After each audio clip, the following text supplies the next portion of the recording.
Speaking of dead games and Who is eating tangents. potato chips? Wait. Oh, sorry. I know figured which since one. we're talking about garbage, I can just eat food.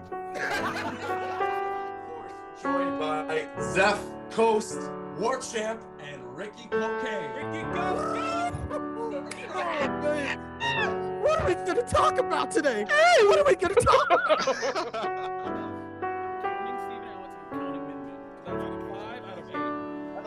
Why are you counting Min-Min?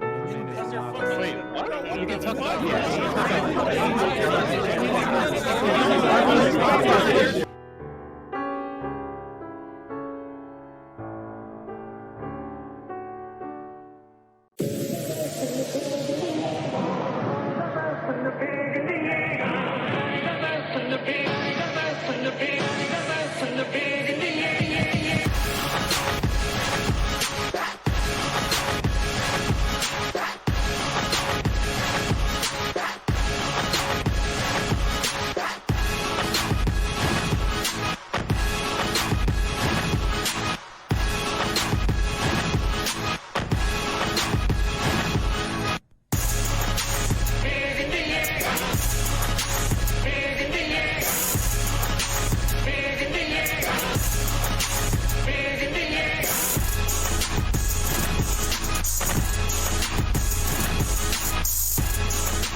What is going on, everybody? Rogers Base here, and welcome to the 10th anniversary of the Japan Time Podcast.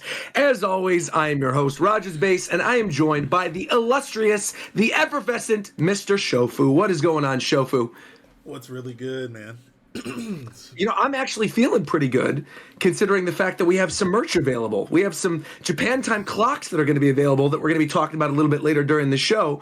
And you know what I'm going to do? I'm actually going to throw it to McDareth, because he's been working so hard behind the scenes on this that I feel like you should get the second intro of the show. So take it away, McDareth. Hey, what's up, everyone?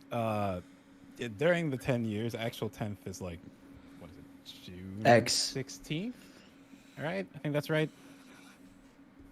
It's too goddamn long, bro. It's time to shut this shit down.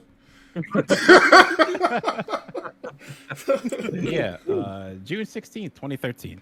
Amazing. I say that we keep this show going until all of us die from something. Okay. Whoever's still alive got to keep it going. Last one standing. Hold it down. Yo, I mean, I said I'm down at 30, so We're gonna have Robo Ricky running the show.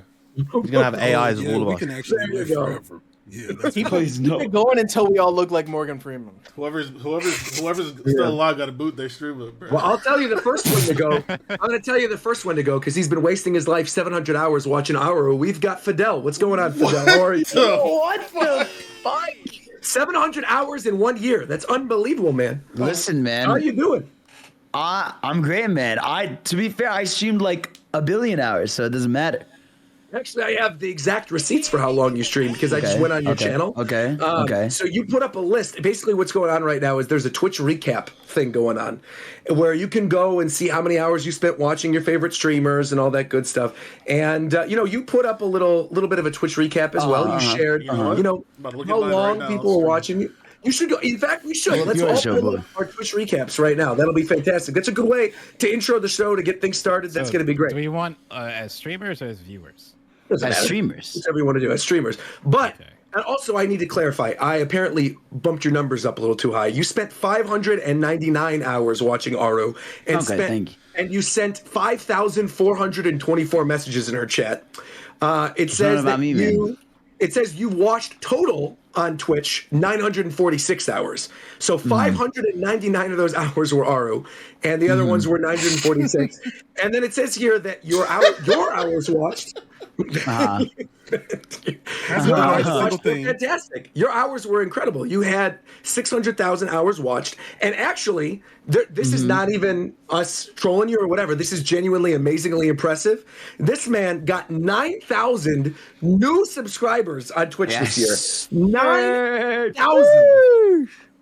How is that even possible? That is incredible. Hey, well man, done. you know what it be, bro. Where the game stage emotes at, they know, bro. They're here. I'm also Look at the cell ballings, bro. I'm genuinely Look at the cell surprised that Frontiers is only top 10% and not like something higher? I also I feel thought like that would be too. higher. They Only top only five. showed. Top 10. They only Oh, showed okay. top 10. Only top 10 higher. Man. Now, Shofu, you're pulling yours up on stream right now. Let's see this. Oh, see, you got a whole bunch of new subscribers. Your top 10% Scarlet and Violet, the game you hate. And there you are, top 10%. Your top 10% Street Fighter. Your top 10% Just Chatting. Bro, Look at what this. your top evos are just screenshots of yourself, bro. No, they're not screenshots. They moved it. Right. Come on. good. Well, hold on, let me go. I to know it. that, but it's- Fantastic. They still trash. No, Yeah. don't worry, yeah, man. I I'll hate surprised. Scarlet and Violet for you. that There looks you go. cool, It's though. just the nodder is just so versatile. That's why It is. I You don't can use it for pretty much everything. I don't hate Scarlet and Violet. I just think that shit is super duper ass. But I don't hate it. Yeah, that's fine. That's fine. You know who else doesn't hate Scarlet and Violet? Virum. What's going on, Virum? That's a lie. I loathe that game. I know. Well, I threw it to you. How have you been? How is our favorite Londoner today? I've been invigorated, bro. My game is out. My game is Yes, in sir. early. Lovely. It's in the early access out. Plug so it's away. basically Let's go. out. Let's hear it. Plug it. Plug it. Plug it. Oh no, I'm talking about Grand Blue, not. Oh! I thought you meant. No. I was like, wait a But minute. you should keep an eye out for Hyperlight Breaker. It is Yes. expected to come out at some point next year. I can't That's say right. exactly when, but it's in development. We're having a good time And, making the game, and it's been great. Solar Ash on Game Pass as well, if you got Game Pass. Yep. Yep. Make sure to check it out. Happy Absolutely. 2-year anniversary to that game. That game has already been out for 2 years. That is kind of insane to me. Is Solar Ash on Switch? I believe it's on everything now. Oh, Because we fantastic. recently released ports for, I want to say, Xbox and Switch earlier this year. Yeah, I know one person who'll be playing it on Switch, and that is Mr. Hello Nintendo Gamers himself. We got Coast. What's going on, Coast? Hey, Nintendo gamer. I know that hurt. Nah, That I'm does good. sound like it hurt. Was that supposed to be a call to us talking in the pre-show about how I'm very old? Sure, let's go with Because he that. was All right, that's what I training. think. 'Cause he was training. He was like, "Hello, son of a-" If I really wanted to, I would. Hey, hello, Nintendo gamers." hey, gamers. So He you was doing just pretty being good. weird, man. You didn't have to take credit for that, man. You could have let him fall on his own, but you saved him. I appreciate it. No, I like it. I like it. Someone else who was saved earlier this year. We got Zeph. What's going on, Zeph? How are you, buddy? What? Like Jesus? Oh, He was Jesus. baptized? Yeah. So how are you? You've been saved. What's it like? How's it feel on the other side, man? Yeah, I don't feels know. good. Yeah, amen to that. All right, and then finally, last but not least, I got to throw it to the one, the only, Mr. Ricky Cocaine. Ricky Cocaine! No, what the hell is going on today? What's Now, happening, my boy? The thing that's going on is that I saved you for last because apparently you've been very busy this past week. And so I just sort of want to ask where you've been. I have a valid explanation for my absence. You do. Yeah. But I don't know if we have enough time for me to explain. It's We got kind of plenty of long-winded. time. Yeah, let's hear it. Don't we? Are we going to the Game Awards and Well, all that other stuff? no. How We're about not let's do going this there. first? Yeah, we're not going to the Game Awards. We have other things to talk about. I want to know where you've Okay. been. Let's hear it. Okay. The Diary of Ricardo Snow, November 1st, 2023. It had been 669 days on the lam, and as I slumbered, I couldn't shake this uneasy mood. You see, my blood had run hot for so many years. I was accustomed to the turmoil, the stress, the pressure, the pinch. And here I was, a free bird, living off the limitless credit card of Fadel the Games Cage. Yet, it was impossible to enjoy the serenity. Thinking back, maybe I knew that it would be fleeting. I awoke violently at 3 a.m. in the morning in a naked sweat to find myself swinging from a ceiling fan with a noose around my neck. Not again. Clinging to consciousness, I gasped for oxygen as my head swelled up like a red balloon. In the air, I could detect the faint trace of liquid ass that was being pumped through the vents of the motel room. I knew this wasn't the result of my usual escapades, because my Mason Margiela gimp suit was nowhere in sight. No. This was Agent Warchamp's calling card. That gumshoe was back on my trail like a crack-addicted bloodhound, here to finish what we started so many years ago on the endless night of Quintana Roo. As I scanned my surroundings, tears welled up in my eyes, obscuring my vision. I couldn't fucking see. But through them, I noticed I was alone. I knew it was only a matter of time before that mook returned with a jar of Vaseline in an ungloved hand. I had to move fast, or this would be my last sunrise. Hidden under my tongue was a capsule pill of experimental Mojave No. 9 that I had saved for just such an occasion. I bit down and exploded into 1,000,000 pieces. You should have fucking seen it. I was everywhere. My scattered remains that had painted the walls started to wiggle, then moved towards each other to reform my black body like Majin Buu. I was free. In that instant, the door swung open. It was him. Ricky, it ends here. So Warchamp, you come to secure your legacy as a memory?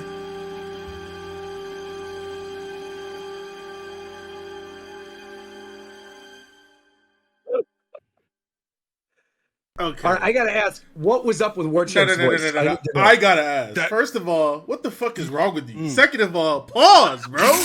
Third, hey, yo, what? I'm telling my truth. It's only part one of the full explanation. Maybe you guys will hear the rest.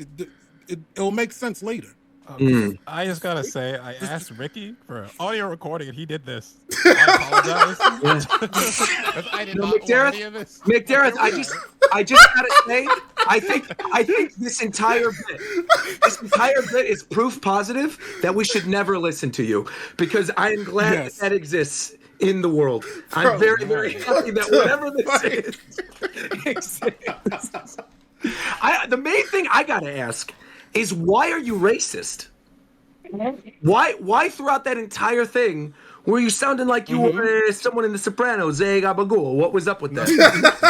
That's my regular. That's my regular voice. You guys have never heard my real voice. Regular voice is not that's the life he lives, man. Let's say your main voice. This is the main voice that I use most of the time, and then after that, I have to tone it down for you guys so you can really understand what I'm saying. That's You're talking a little different right now too. What's going on, man? You're swapping between That's the life he I'm lives. not swapping. This is the natural one you're hearing right now. It's not the realest one. I have another real one, even more real than this. But at the same time, All right, Chris. You're just not used to all the voices. That's what I'm saying. Anyways, yes. Maybe I think the explanation is that when you were shot and exploded into 1,000 pieces and then reconverted into your body or whatever, I think it was that your vocal cords in some capacity got messed up. You know, they merged together incorrectly. Yeah, that's your explanation. That's what it was. All right. Well, with that being said, everyone's been introduced, but I have one other thing that I want to throw it to, and I'm going to throw it back to McDareth. Throw it back? I'm throwing it back to McDareth. He said throwing it back up McDareth. Yeah. Oh, okay. Anyway, Why'd you sound happy about that? No. You're mistaken. Anyway, so if you guys haven't seen on Japan Time account, if you click that link, Shofu, and just scroll through the media page, we've been doing a 12 days promotion going on where we've been showcasing images for representing each of the cast members. We've gone through all of them, with the final one being revealed now. All right. So the tweet's now live? Yeah, the tweet's now live. Let me grab it, and I'll link it here. Okay, fantastic. But if you're watching... Audio listeners... Yes. So for audio listeners, oh, go ahead. Yeah, sorry. For the audio listeners, the last tweet, actually going through all of them, is of the 10th anniversary one with the Japan Time logo in the center, Japan Time on top, 10th anniversary on the bottom, and Japan Time in Japanese characters on the side. So that beautiful. is the last one. What we were doing is we actually ran a little campaign to see who could guess what the last day is going to be, and the winner is going to receive a free clock, which, speaking of since we're here, Japan Time clocks are on sale right now. Where the fuck did you find somebody to make this clock, man?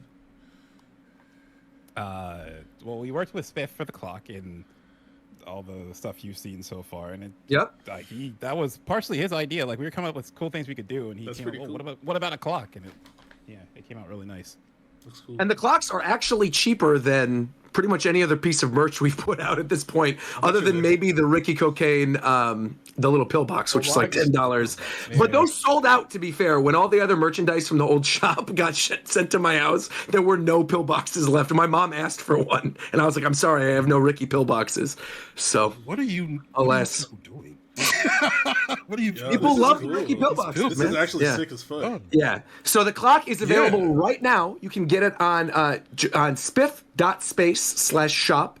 Japan Time 10th anniversary clock. There will be a link in the description of this video.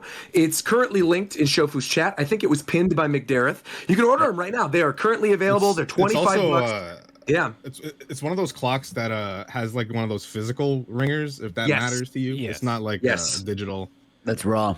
Yeah, it's a physical working alarm clock. Fully programmable. You could program the whole thing as an alarm. Exactly. I think it runs off of like one AA. Yeah, one AA. And the lights turn on it, which is really cool too. So which was unexpected. Yeah. He also told me if you buy a clock and you take a picture of it with you and yourself with the clock and you send it to him, he'll send you 1 Ethereum. So.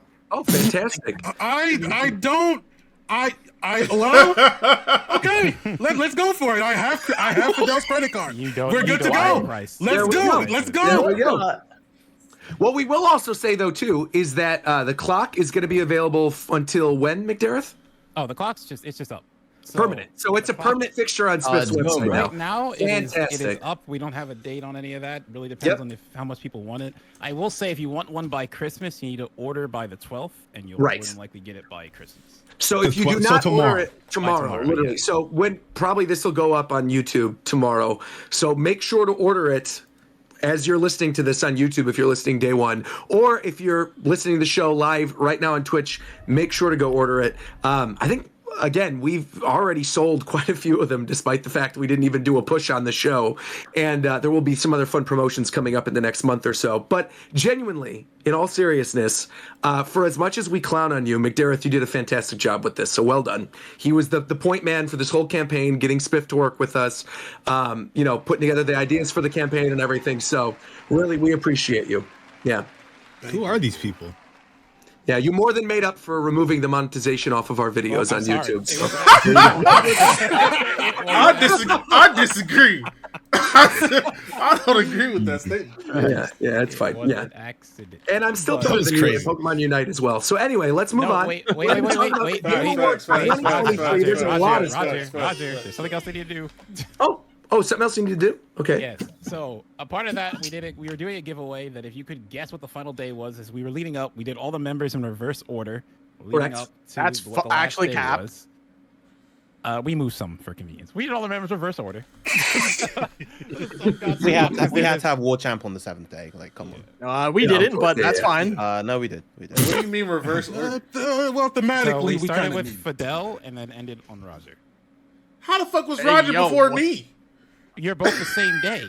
I was here first, bro. For the Roger first has probably said 3 times as many words as you have. Whoa.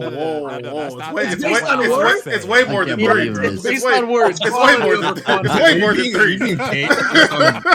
Words spoken? It's way more than 3. I was saying it's based for you, Ricky, and Roger, Ricky, and Zeph. We did it based on intro order. Roger starts, then he introduces you, then Zeph, then Ricky. So that's the Got it. All right. That's fair enough. Smart. That was a good way to do that. Oh, yeah.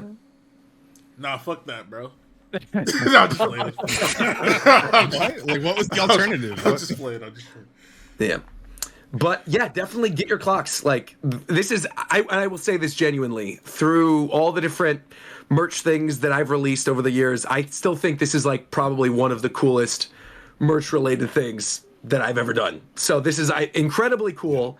Make sure to get your clocks. I also just like, I love that it's a physical, tangible clock. I don't know many other people that would have made that as a piece of merch, but it works so well, obviously, with Japan Time, the theme of the show and everything. And the fact that you could literally own our logo and then wake up with it every morning. You could set your alarm and wake up to our sultry sounds. I think is pretty cool. So what? I said wake up to our sultry sounds. Cocks. Hey, clocks, clocks. Hey, yo! We would like to announce that this is also the departure episode for Fadel. That's right. Hey, So you ever hear last episode? This is crazy. You ever hear Fadel going to Japan? Hey, don't go outside, man. What do you If you live in Japan, don't go outside. What Fadel's doing. Fidel is going to go to Japan, see someone, and then go, "It's time!" It's Just the name. When Fidel's outside, they play the typhoon sirens. That's right. That's right. Yeah. Get them off the street. So we had a giveaway guessing the last patch. So a couple ones I saw there, or one I saw repeated that was funny. I saw it since day one because there's 11 of us. So people thought, oh, they're gonna announce the 12th members. A lot of people guess it's gonna be Aru as the 12th member. Hell no. We love you, but no, absolutely not. All right. There you go. Who is the 12th? What? There is no 12th. Black Blast. It's you. It's your Black schizophrenic Blast ass. place for What are sure. you talking about? The last one I thought there was a secret 12 person. I didn't see it. No, the last one was the anniversary patch. This is what up now. No, we got Hassan actually. Hassan is our 12th guest. Let's go, man. I would Hassan sooner. Abi. Listen to me. I would soon Uh-oh. light myself Careful. on fire. Oh no. And as long as my legs could carry me,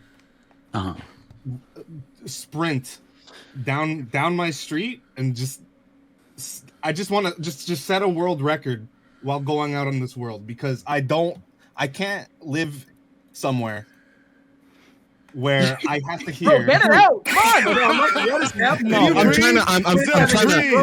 trying to be careful here, because if I I understand. yeah. No, we'll announce now the 12th member is actually the completionist. That's what's happening. So we're gonna announce that next week. Oh my god! No, in all seriousness, the campaign was great, and yeah, the 12th He's was not actually the 12th member. We're hiring him to hold the funds for the clocks. Right, we're gonna do a charity stream next year. He's in accounting. Yo, what are y'all doing? That's right. No, Shit. wait, we'll bring it back. my Let's God. bring it back. Let's What bring it the back. All right, let's bring it back. We're bringing it back. We're bringing it back. I have 3 people who got the closest, I could say. So first was Firebreather DC. He commented on like every post, longtime fan. I just put the post. Shout out Firebreather. What champion? Dope supporter. Very cool. Shout out to His Firebreather. comment was a photo of all the patches together, the inclusion of the logo being the final patch. So Correct. There you go. Well done. very, very on the nose. Another one that was very close is from Squidman. He thought it'd Squidman, all right. either be the logo or maybe a collage with everyone. Either way, super awesome. Fantastic. Almost identical. This one, okay, so I said the photo. So Bo Square didn't go with the photo, but he called the video. A Christmas tree with all the members' patches as ornaments, an announcement they're for sale for the holidays. Fantastic. Look at that. Well, I think that one is like Insider the trader. closest. to That's be the winner honest. for sure. Yeah, for sure. We've got a leak. We've got a leak. Yeah, there might be some insider trading. I mean, to be fair, I did accidentally leak some of the merch on our Game Awards stream the other day. That's coming up. It But, wasn't accidentally, because McDareth told you to stop, and you said, "What? It's not a big deal." Well, because I didn't realize It was that because we're not McDareth getting into this. doesn't We're not getting into know. this. McDareth doesn't know how to not activate Roger. When Roger gets in his moods, I'm in. It's over. Yeah. It's over. Once I'm unchained, I can never be chained up again. That's until the end of the stream. Yeah. Right, exactly. That's right. That's right. That is true. Also, Fadel still hasn't showered today. So what's wrong with you, buddy? I did shower, What are bro. you I doing? showered this morning. This morning? He smells like doo Yeah. doo doo doo. I don't smell like doo, bro. No. I smell like yeah. Fadel What's doesn't that? shower. Fadel, what's the No, bro, Fadel? I'm out here in the shower. Fadel, what's the theme song? What's the theme song to Doug? No. Do, do, do, do, do, I will literally shower. Bro, I will literally shower mid-podcast and put that on blast. This is crazy. We're not having someone shower during Japan Shofu. time. That's like the line. I'm Ban did. real poison I steel. literally showered Ban on this real poison podcast. He showered multiple on the times. podcast and it became a quote before. There was a whole short about it on the YouTube I don't channel. remember. Yeah. And That's because good. Warchip was talking about We were FF14, talking and I was like, well, I'm going to go shower now. Oh. And he's in chat. I just finished shower. You guys still talk about FF14? That's right. Y'all don't check your phone in the shower? Hey, y'all, Fadel, you ever heard the Pokemon Johto theme song, bro? Yes.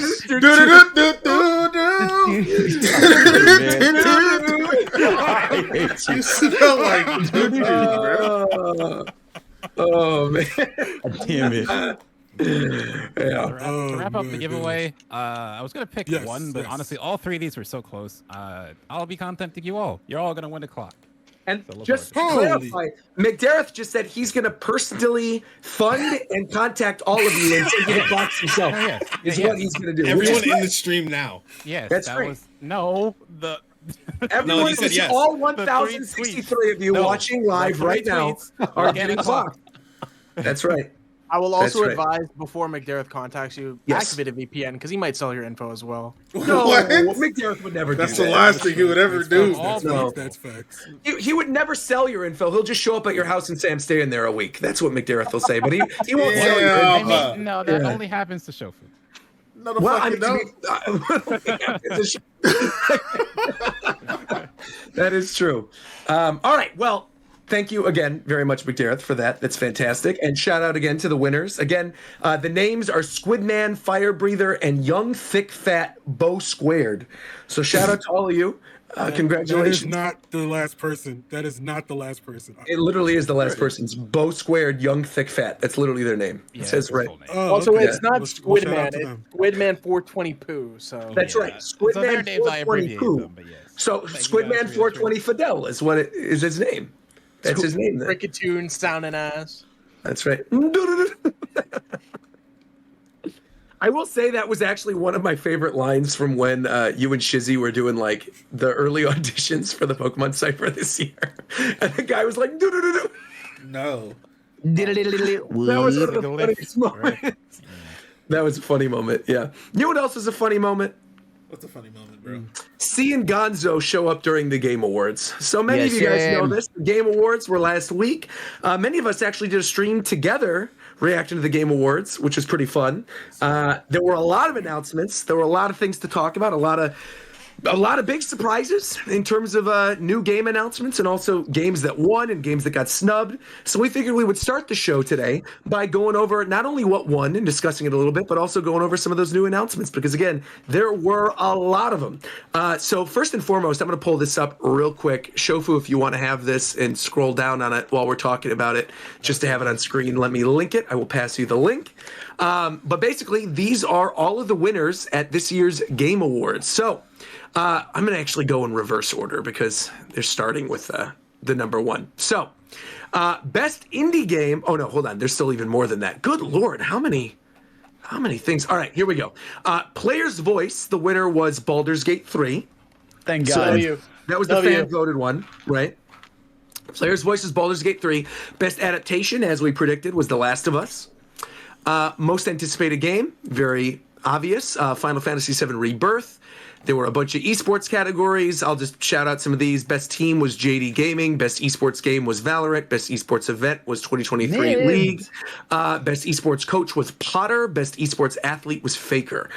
Best content creator was Iron Mouse. So shout out Can't to all the believe it. VTubers. And then moving forward, best multiplayer game was Baldur's Gate. Best strategy game was Pikmin 4. Big W for Pikmin. Yep. Big W for Pikmin, which now actually has more Game Awards than Spider-Man 2. Amazing. Best sports racing game was Forza Motorsport. So Forza Motorsport won Best Sports Game. Best Family Game is Mario Wonder. Best Fighting Game was Street Fighter 6. Best RPG was Baldur's Gate. Best Action Adventure Game was Legend of Zelda: Tears of the Kingdom. Best Action Game was Armored Core 6. Innovation and accessibility went to Forza. I honestly was surprised this didn't go to It didn't go to Street Fighter. I really thought it would. I know, man. I know. It's because For a the modern lot controls of and stuff. Yeah. a lot of the Street Fighter 6 accessibility functions are also in Forza Motorsport, and they were in the previous Forza as well, which I didn't know about. So I did more research into it afterwards. Got it. Best VR game was Resident Evil Village. No surprise, you get to see Lady D up close in person. Fantastic. Best community support was Baldur's Gate 3. Best mobile game is, of course, my overlords over at Hoyoverse, Honkai Star Rail. Best debut indie game was Cocoon. Best indie game was Sea of Stars, which Coast and I threw up, and that got announced. Major L. I would like a recount on that vote. I should be Cocoon, honestly. Best ongoing game was Cyberpunk 2077. Best game... I have a question. That shouldn't count. I feel like an ongoing game to me sounds like an FF14, a Fortnite, a Genshin, or an Apex. But like Cyberpunk, I don't count that as an ongoing. It got an expansion.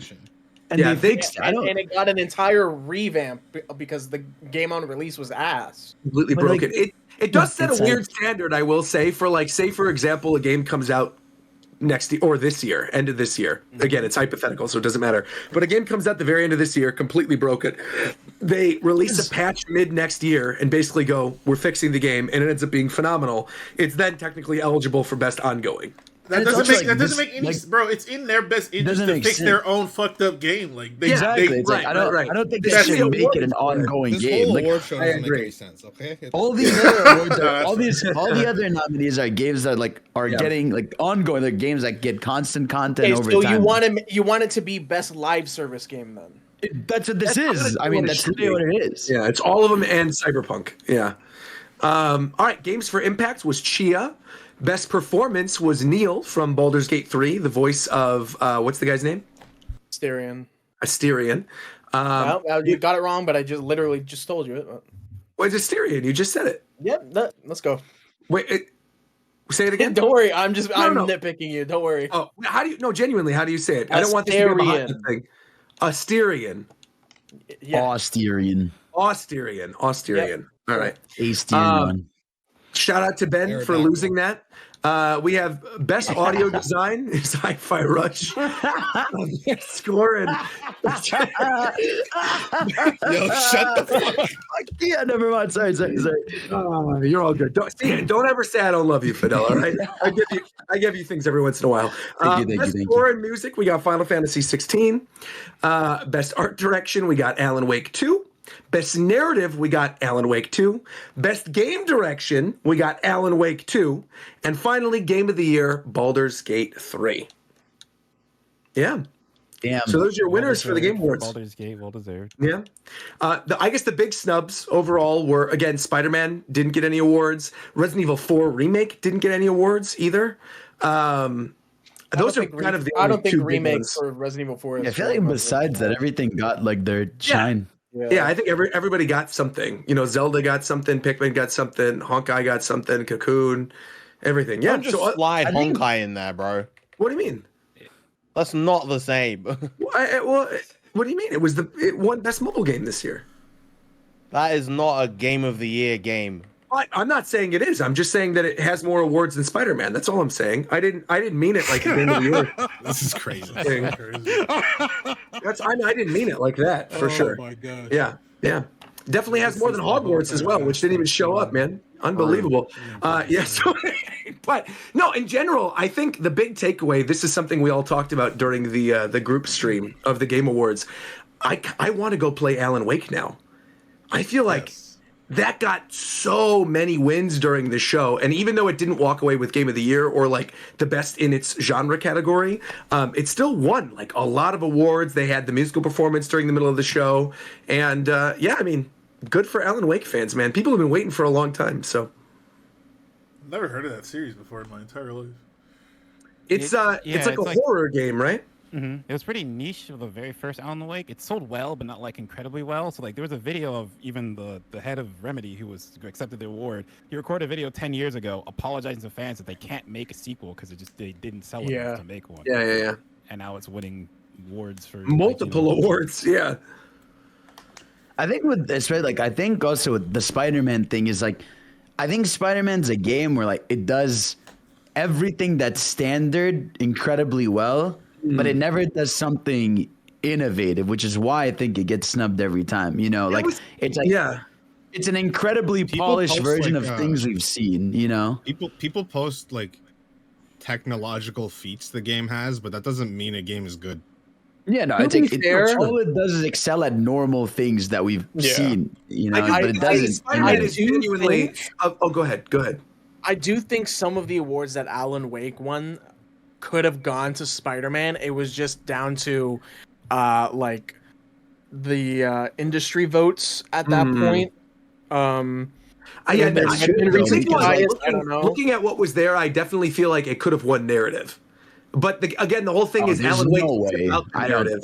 I don't think it could have won narrative. It's like it's such a the symbiote story is such like a basic story. Like I guess character moments are really good, but I feel like against some games that are pure story driven, it's nowhere near. I think. Yeah. It is weird though because again, it does get snubbed almost every time, but universally, like I think all of us agree it's a very well made game. Yeah, it's fantastic. It's literally one of my favorites this year. Yeah. So it was really great going online after the Game Awards, after the next couple of days, and just seeing like everyone that just only played Spider-Man fuming over how it lost to Baldur's Gate and just like calling Baldur's Gate like a point and click game. It was just very the same thing happened with the same thing happened with Pizza Tower and Cocoon. Yep. Yeah. Because which was wild because the way I took it when I saw that little clip during the show of like the Pizza Tower devs like reacting to Cocoon, it didn't seem like anything bad at all. They were just like, oh wow, they just looked surprised, but it didn't look like they were hating on it. It didn't look like they were making like an angry face. Obviously, they're going to be disappointed. Yeah, of course. Yeah, this is what I want to say as well because we're going to talk about it a lot later on in the show with what actually happened with the rest of the Game Awards. But for people who actually want like a more definitive award show with technical achievement and stuff like that, the DICE Awards is way more legitimized, and like I feel like that's what holds power into like the end of the year in terms of awards and stuff. Yeah, I also think that is kind of odd because like the way I equate it is I think of DICE as the Academy Awards, and I think of the Game Awards like the Golden Globes. And what I mean by that, for people who aren't familiar with like film awards or whatever, the Academy Awards, right, this big prestigious thing, has giant repercussions for people's, their jobs moving forward and like their careers in the industry. The Golden Globes, literally all the actors go and just get drunk and hang out for like 3 hours and get made fun of, and then they leave. And a bunch of random stuff gets nominated. A lot of stuff gets paid for to get nominated. Like they're seen as like nowhere near as prestigious. And I think that's totally fine. I think DICE and the Game Awards can coexist because, again, only speaking from my experience I had in call with you gentlemen, I feel like this was one of the most fun to watch in terms of the amount of announcements that were happening, the frequency they were happening, and the amount of stuff that they had. Pacing was so much better. Pacing was way better. So like it was weird to log on after the show was over and people being like, "Oh, this is such like a giant ad." It's like it's always been a giant ad. What do you think? Like that's the whole point of the Game Awards. It just felt very bizarre. They were just posturing though, like just trying to, I don't know, stand up for the devs, and maybe they really didn't care and they were happy with the way it was. Well, the thing is, if they actually cared, they would like vouch for people to go watch the DICE Awards afterwards. But none of those people will. They're just like they probably don't even know they exist. Getting clicks, exactly. Like they only watch Game Awards at the end of the year, and they only play like the popular of the popular games at the end of the year. I think here's the thing, because a lot of people are saying like, oh, they should make a separate Game Awards thing that one is just games. No, then no one's gonna watch. Yeah, the thing about that why Game Awards works is because all the announcements are here, people will stay through because they will see all the announcements. Right.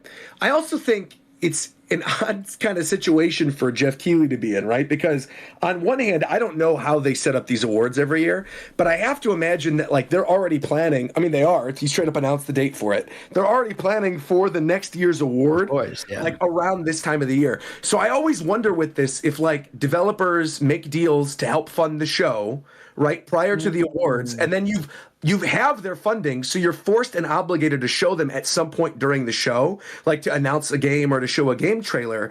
And it's tough because then you're beholden to those people helping to sponsor the show itself, right? And so then you have to fit everything in there. Because I imagine if Jeff Keighley took a look at all the different announcements, like this was a very good year for announcements. There were a lot of good games that got announced, a lot of interesting new projects, but I still think like of those, half of them could have been cut and we could have had the actual awards and speeches and things like that, and people wouldn't have had to been cut off after like 30 seconds. I think they kind of overcorrected this year. Yeah, I feel like I don't know. I just feel like if they agreed that like to have the place for 30, 40 minutes, I feel like, dude, even just 2 minutes of talk time allowed, 2.5 minutes, I feel like is more than enough to usually like say what you want to say on stage.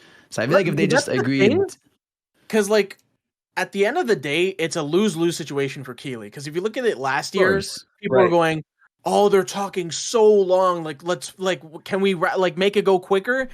Jeff goes, "Okay, for next year, I'm gonna really focus on that and make sure that's not a problem." This year happens. They didn't give him any time to talk. What the hell, Jeff? Blah blah. Blah. And like he just gets attacked for like the smallest thing. And like he takes the criticism after every year. I do think he needs just a balance because like it was like I think there's a clear middle ground. Because it was comedically ridiculous. Came up with a translator, and obviously that's going to fucking take longer, and he's still gone. Hit with the only thing I think is kind of weird is I think for the big genre wins, right? For things like best RPG, best strategy, but like the big ones that aren't normally shown during the main show, I kind of feel like those should be. Right, because I think a lot of those developers, best action game was Armored Core, best action adventure was Tears of the Kingdom, best RPG was Baldur's Gate, best fighting game was Street Fighter. I feel like for each of those, instead of relegating them to like a quick little bit in between the commercials, I do feel like they should have had a moment where, Capcom goes on stage and talks about Street Fighter 6, or like best family game was done in the pre-show, right? Doug Bowser went up during the pre-show and talked to Sidney Goodman and wasn't even on the main show. They brought Onuma up later for Tears of the Kingdom. So I feel like there are definitely awards that can be relegated to the pre-show, things like the esports awards that always are, or like most anticipated or something. And then for the big genre awards, just have them be part of the main show. Instead of being 30 seconds for the speech, make it a minute. And then maybe instead of doing 3 trailers in a row, maybe do like 1 or 2, Or I also feel like it's like front load the pre-show with trailers for stuff that people won't be interested in. I also think I feel like the show would be the exact same thing without Anthony Mackie coming on stage for 5 minutes. Right. And, Kojima for 10. But that's part of the identity of the show. Yeah. What, Anthony Mackie? I feel like Kojima is, but someone like Anthony Mackie, I wouldn't having celebrity appearances have been like a mainstay now for a couple of years. But see, I feel like there's enough celebrities within gaming to have that instead of have it be Matthew McConaughey come on stage, not knowing what he's talking about, just to show he's in a game, or the Shang-Chi dude pulling up. He's in that. He's in the game. You can't talk. He's in that game. He's marketing the game. Like a huge movie star is marketing the game. He's not just a random guy talking about the game. No, of course not. I understand your point if it's like the Gonzo thing, and it's the Gonzo thing kind of went on too long. I appreciated the Gonzo bit, but it could have been shortened a little bit. But for sure, for celebrities that are actually involved in the game's actual Anthony Mackie wasn't. He was just promoting his TV show. He was. I don't know what he kept. Why did he keep interacting with the crowd like that? I don't know. He was. He was losing his mind. His meds faded off or something there. Because I feel like he was playing his character from the show, because that's kind of how his character is. So I thought that's what he was doing, but it was a little long. His character is schizophrenic. Yeah. Oh damn. But I mean, overall, I feel like, pacing wise, I thought it was actually pretty good. I enjoyed myself watching it this year. For sure. It can always be improved, though. But with that being said, there were a lot of announcements during this. Are there any, before we go down this list, I just kind of want to hear from everybody because I think everybody watched the show. What stood out to you? And we can go in Discord order if you want to start, Fadel. What were like 3 things that stood out to you that you absolutely want to play? Out of all the announcements, yeah, I would say, I mean, obviously the biggest one is Sparking Zero, aka Tenkaichi 4. The biggest one is Wukong, bro. Fuck is you talking about? Wukong? No, I mean, we can put that to the side. That's decent. Bro, Sparking Zero is I didn't even think it would be here. That felt like a game to me that's like forever away. So to see that just out of nowhere, right after all the SEGA stuff, just pop up with the craziest looking game, looking beautiful. You massacred your shirt. Oh yeah, no, that bro. That's all I wanted, man. That's all I wanted. Yeah. Bro, that shit looks gorgeous. It looks peak. They cooked. It looks. And see, then you go until you see like the little footage of the little JJK arena fight, and you're like, bro, leave this earth, man. You don't belong here, man. This is how these anime games should be, bro. I feel bad for all these other anime games, man. Oh, it looks so good. They should, and they even they said it's gonna have the biggest roster in history, which is crazy because those old games had like 100+ characters. 150 in Tenkaichi 3. Yeah, I just hope that means it's gonna have the biggest roster before DLC. No. I get what you mean. I'm sure they will. That doesn't make any sense. They're gonna nickel and dime everybody. This is of course, if the game comes and out I will with buy every single one. I'll throw up.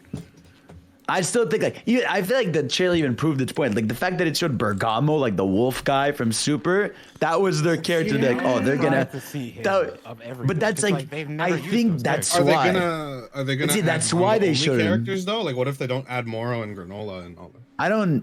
They didn't say manga only, but they did say they'll have Daima characters. So even characters from the anime. That's the show coming out next year, where they're all like small. What about like non-canon stupid shit like Super Saiyan 4 Broly? We don't know yet. We don't know about non-canon. We just know that it's going to be from. Wasn't he? Yeah, Broly was in the we don't know trailer. about non-canon forms. I think they should just go all out. Put everything. Yeah, I mean they should just do everything. Yeah, I mean they do that with Xenoverse too. Xenoverse has like non-canon characters, so I think many just gonna go all out. characters. Yeah. Put in that crazy ass Super Saiyan 4 Vegito form. Yes. Do everything, man. But no, the game I couldn't believe it looks perfect actually. But that's one of them. Because I'm looking at this right now. Is he a canon character? Yes, he's from the Tournament of Power like setup. He's a dog, right? I feel he's like a wolf. Yeah. Is he the poison one? Yeah, he's the poison one. Cool. And I feel like the reason they showed him was to be like everyone will be here. Like if this random. Okay, wait. This is something I wanted to ask actually to people that play Tenkaichi. So you know in like all the old games they had like Uzarus and shit playable. Do you think like we'll get like big Janemba and that shit in this? Oh, I hope so. Well, that means they should add that dude with the lasers from Tournament of Power. He'd be cool. Oh yeah. Oh, the fused guy. Yeah. Yeah, I remember. They should just add all the dudes from Tournament of Power. I was just about to say that. They might as well just do add the Winnie the Pooh guy. The first game with a full Tournament of Power arc, actually. I could honestly see them doing that. Yeah. It does look very good. And I have been waiting for that for a long time. I'm not like the biggest Dragon Ball fan in the world, which I know is weird considering the fact that like I cover anime for a living. But I did really love the Tenkaichi games. Like just growing up, I thought they were a lot of fun. So because I am super excited. It's like it's playing the show. Yeah, it is. It's probably the most accurate. No, it is the most accurate anime game to its source material. Definitely. Probably ever. Yeah. I mean, Yu-Gi-Oh's right there, bro. Okay, dude. I never Don't make played me the fucking Xenoverse actually, you bitch. So Xenoverse is different. It's more traditional, like arena fighter, but it has the online elements, and you can make your own character and customize. It also looks stuff. like ass. I did say all it that. does look like ass. But I will say this game looks incredible. Like I was Yeah, looking at the trailer again. Yeah, it does for sure. Looks so good. All right, that was one for Fadel. Yeah, so go ahead. We'll do one game each because we could obviously break off and do other stuff. So go ahead, McDareth. If I only do one, Monster Hunter Wilds for sure. So I'm glad you bring that up because I was excited for it. I still am excited for it. I'm not saying was. I am excited for that game, but going back and rewatching the trailer again, like it's clear that it is early with what they're showing. Well, it said 2025. Right? I know, but that's what I mean. I mean, like it looks early. I feel like some of the textures. Well, they really and some only of that showed us running around in the herd, right? Yeah, but even in that for like Monster players, because they basically took the Palamute, like the dog, and made it into this bird thing, but it can not only run like the dog did, it can also fly. Yeah, like that's so cool. I mean, they haven't shown us that much really. We haven't seen any weapons. They showed Rathalos. Obviously Rathalos is going to be in this. It'd be really cool if since they basically look like them, it'd be cool if they took the chocobo breeding mechanic, so you could like breed different mounts and have them have different abilities. I mean, I'd like that. Okay, so you technically do that in Monster Hunter already with your cats and dogs. You don't really breed them, but you can take 2 and get like set stats, because like you can keep getting more to get better stats and better substats on the ones you get. But it's not like full on breeding, but it's like it's that idea. It'd be cool also like if they just raise the overall difficulty, so you could have the mount and like the mount's probably big enough to have the cat ride on the back of it with you. So just let me have both. Yeah, actually, and AO brought up a good point in the chat saying it didn't really look that early. It was just the textures looked bad because they were covered in sand. Once the sand cleared, it seemed like it was still an engine since the background was rendering. Oh, it definitely was an engine. That shot at the ending, I thought looked great. Certainly, it looked definitely RE engine. Yeah, it's probably the newest RE engine. Yeah, for sure. It was the part Rex. Yeah, the part that stood out where I thought it just looked kind of weird was like when the avalanche thing is happening and you're in the herd. That looked and I'm only saying this because we've talked about this on the show. I thought World looked beautiful. I thought Rise looked fine, but I remember us talking about Rise and Tito being like, "This is the ugliest game I've ever seen. Like, I hate this game. I can never play it." And I'm like, "It looks like what we just saw in the trailer. Like, I don't, you know what I mean? Like, it looked very similar to what we saw at the beginning of the Wild trailer, not by the ending." But the beginning, I thought it's like, it looked comparable. So I was kind of shocked by that. Well, I think so what I say is, because like it's weird, because I know people who like, if you want to get into Monster Hunter, World is kind of the best get-in point because it's made so new player friendly. It's great. Rise is a little closer to older Monster Hunter for like, it's like the more I play World, the more I kind of started to like, I didn't hate it, but I wasn't liking it as much. Just because I could tell something was off, but playing Rise, it feels like, oh no, wait, okay, this feels more like regular Monster Hunter. So I kind of want them to still be closer to Rise, but even if you look at him, I saw stills people showed out. He had like the slingshot on his arm from World, and it looked like the glow thing for like the glow wisps on his belt. So Wilds is probably, in all intents and purposes, World 2. Oh yeah, for sure. It is, 100%. I thought the logos look kind of similar, don't they? Yeah, I do love I just love the idea of like weather affecting what monsters show up, how the monsters act, like enemies around them. I think that's gonna be such a sick like mechanic in general. Are there any specific monsters you guys want to come back for this one? Zenogre. That's my absolute favorite one. Is it safe to assume most things from World would come back? So it's weird because if we get Paolumu from World, I'll be satisfied. I like that little guy. But it's weird because you should assume so. But it's like, okay, so even very popular, because in Rise they brought back almost every single flagship monster, which is the ones on the box cover, including like stuff that was difficult to do, like Gormagala. Sorry, I was forgetting his name. Because Gormagala has its own personal mechanics. They have to rebuild that if they want to bring him back. But they brought that back in Rise, but they never brought back Nergigante, who was the big monster from World. Whoa! Get Nacho Grande. Pay attention. That name is insane. Nacho Grande. Yeah, his name is kind of out there, but yeah, they that never name, you can get banned on Twitch real easy. I wasn't even saying that. That's just a long ass name. Oh, that's crazy. That is crazy. You guys think there's gonna be? I just remember because they brought back Velkhana, so the Iceborne flagship monster came back, but not Nerg. It is very weird they didn't do that. Do you think there's going to be underwater stuff? Because that's something they haven't touched in a while. No. Because people want Lagiacrus though. I feel like that's one that they can rework it somehow. I like Lagiacrus, but do the Abyssal. So albino Lagiacrus was land only. He was just a variant of it. Just make Lagiacrus the albino version and bring him back. I think that monster is cool, but the swimming part, and I'm a person that farmed the end game boss monster in the water a bunch in that game. it was not so great. I feel that. I think like 4U did the same thing because like swimming added verticality, and 4U kept that but kept it on land, so you're scaling, and all the new games have that kind of verticality. So I think that's way better than bringing back swimming unless they completely change it, because it was a cool gimmick, but oh my god, when you're playing the game a bunch, it is annoying. Right on. Well, Coast, what was your favorite game announcement? I mean, yeah, aside from the SEGA thing, I think my favorite would probably be Jurassic Park Survival. I was very shocked by how great the CG looked, and hopefully it carries over, because, you know, it doesn't always happen with some game announcements like that. But we were talking about it, like the potential of that game and like survival horror with dinosaurs can be like really interesting as a concept. And if there's like good multiplayer and shit, I was saying, like, I've been bitching for years that dinosaurs are always used in like action and stuff, but they'd probably be best suited for horror, because if you're playing as a human, there's literally no way to fight back.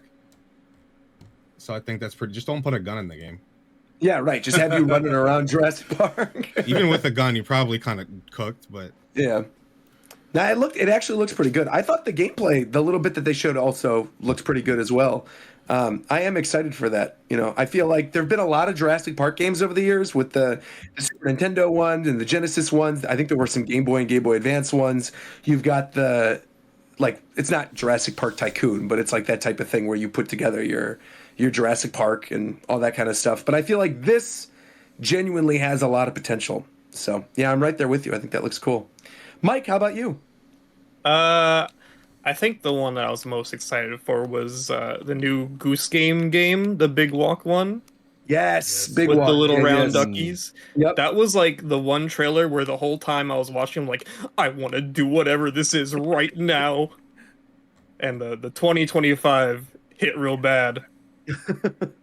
But a lot of the games were slated for 2025. Yeah, so there were quite a few of them. Yeah, and there's also stuff that we know is coming out in 2025 as well, removed from this, such as something we're going to talk about a little bit later on the show, which is GTA. But because obviously since the last show, they had the full reveal trailer for GTA and announced that game and announced the release date was going to be 2025. So just remind me, chat, we'll talk about GTA after all this. Yeah, we talked about the kid leaking it, right? Briefly. I think that was like right before the last show. Okay. Yeah. Ricky, how about you? What else stood out beyond Budokai? Dang, you took my thunder. If it ain't Budokai, Sparking, if it isn't Sparking Zero, then I don't know. Windblown? Oh yeah, Windblown was pretty cool. Oh yeah. What was that one? That was one that that was like the roguelike with the animals. Oh, the one from the Dead Cells people. Yeah, that looks crazy. Yeah, they look fire. That one looked interesting. If it isn't that, you guys aren't gonna care. But World of Goop 2. No, that was exciting. World of Goop was actually cool. Ricky would like that one. I'm not a World of Goop guy. I remember it back when it was on the Wii. That was one of the funner puzzle games. So yeah, to see that, Ricky's trying so hard not to react to what Adam said. No. I'm purposely ignoring it. Yeah. Okay. In any case, though, yeah, it was World of Goo and Mind Blown, or Windblown. It's those two. Right on. Those are the two. Right on. Yeah, I mean, obviously, I think Zenless Zone Zero looks really cool. I'm excited to try that. I think actually, genuinely, I love the aesthetic of it. I like the idea of that type of like city punk. How much are you getting paid for this? I'm not at all. I genuinely just like Hoyo games. I love it, which is wild. I think every time I mention that, I genuinely like them. I think people do think it's paid, but it really isn't. I like Genshin a lot. Like, people know this if you follow my channel, but like for me, I didn't even play Genshin until last year. So a lot of you guys were playing it way before I was. And I literally started playing it because of a paid thing. Because Shofu and I both did, I don't know if you guys remember this, but like we both did paid streams last year playing the game as part of like the Epic Games Store thing. And then I started playing and genuinely fell in love with it. And then just liked all the characters, started Honkai. I enjoyed it. No, I know. A lot of my friends play. Yeah, but I feel like Zenless to me like I'm playing through a lot of Honkai Star Rail right now, and I'm liking it, and I do love my turn-based RPGs, but I feel like I could see myself falling off of that one, whereas Zenless looks like something more akin to Genshin that I feel like I could really sink my teeth into. So I really do like that one a lot. One thing I also thought looked cool, but we know nothing about it. I just thought the trailer concept was cool, was Kojima's new game. That OD horror game where they did the weird thing where you have the close-up faces in the trailer, and I don't know if those were rendered or mocap or whatever. But I think that was MetaHumans, the epic thing. MetaHumans, okay. But the idea of a horror game, and I don't know if this is what it is, but I feel like the idea of a horror game in which you are seeing the horror through the reflection in the person's eyes is like a super interesting concept, though. It probably isn't that. But as we were talking about it on the show, I was like, damn, that could be awesome. A lot of Overdose got leaked, and there's a decent concept of what it actually is. So if you want to know what it is, just look it up. Yeah. And then, and I thought like Visions of Mana was cool. They're bringing that back. I think the other really big one, though, that stood out to me where I'm like, man, I really have to play this is Black Myth Wukong. Yeah. I think that game just looks fire, man. Shofu, how about you? What else are you looking forward to from the Game Awards? I don't really remember everything that I liked, but I know I liked Wukong, and I assumed more people would say Wukong as their answer, but maybe I'm just putting that game on a gigantic pedestal because it looks fucking insane. It's also been, worked on for a long time at this point. I know that's been it's not even coming out till 2025. 2020. Actually, no. They announced No. It's August 20th, 2024. August 20th. Yeah, that one was 20 August. Yeah. Well, yeah, they've been working on that game for the first Unreal 5 games. Oh shit, I don't know. It might be. Yeah, I have no idea. Yeah, but it looks really cool. Yeah, also, the Sega stuff was fire. Oh, of course. Yeah, that's what I was gonna say. They finally did some. God damn. So what? I'm gonna pull up the list real quick of everything. So it was Streets of Rage remake, Shinobi remake, Jet Set Radio, Crazy Taxi, and Golden Axe. And Ed said at the bottom, and more. So we might get maybe in March there might be another tease for something. Man, oh man. Also, they're not. Be nice. The good thing is they're not remakes. They are just full new projects. Right. They've said that. Yeah.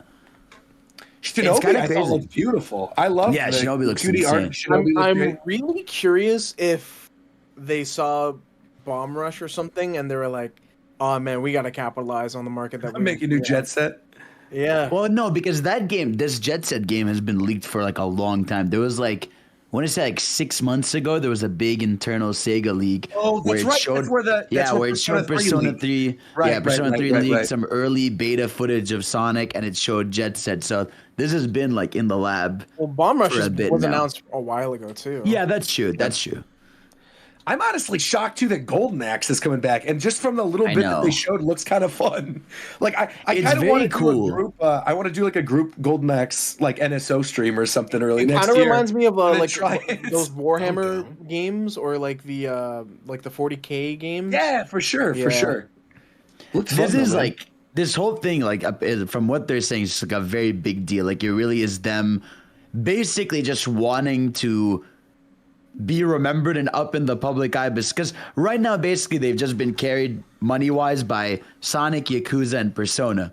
That's basically been their like big three that they revolve around, right? But now they want to go back to being known for like just having fun arcadey games, especially because all those games are arcadey and just all gameplay focused. So they want to do that, and they said this is just phase 1, and we know they're still working on some super game that's coming out 2026. So I feel like I think Sega's about to go into their Capcom arc, where like they are just putting banger out after banger. All right, I'm gonna need you to fucking relax. Hey, I'm serious. That's what they're planning, man. I super hope you're right.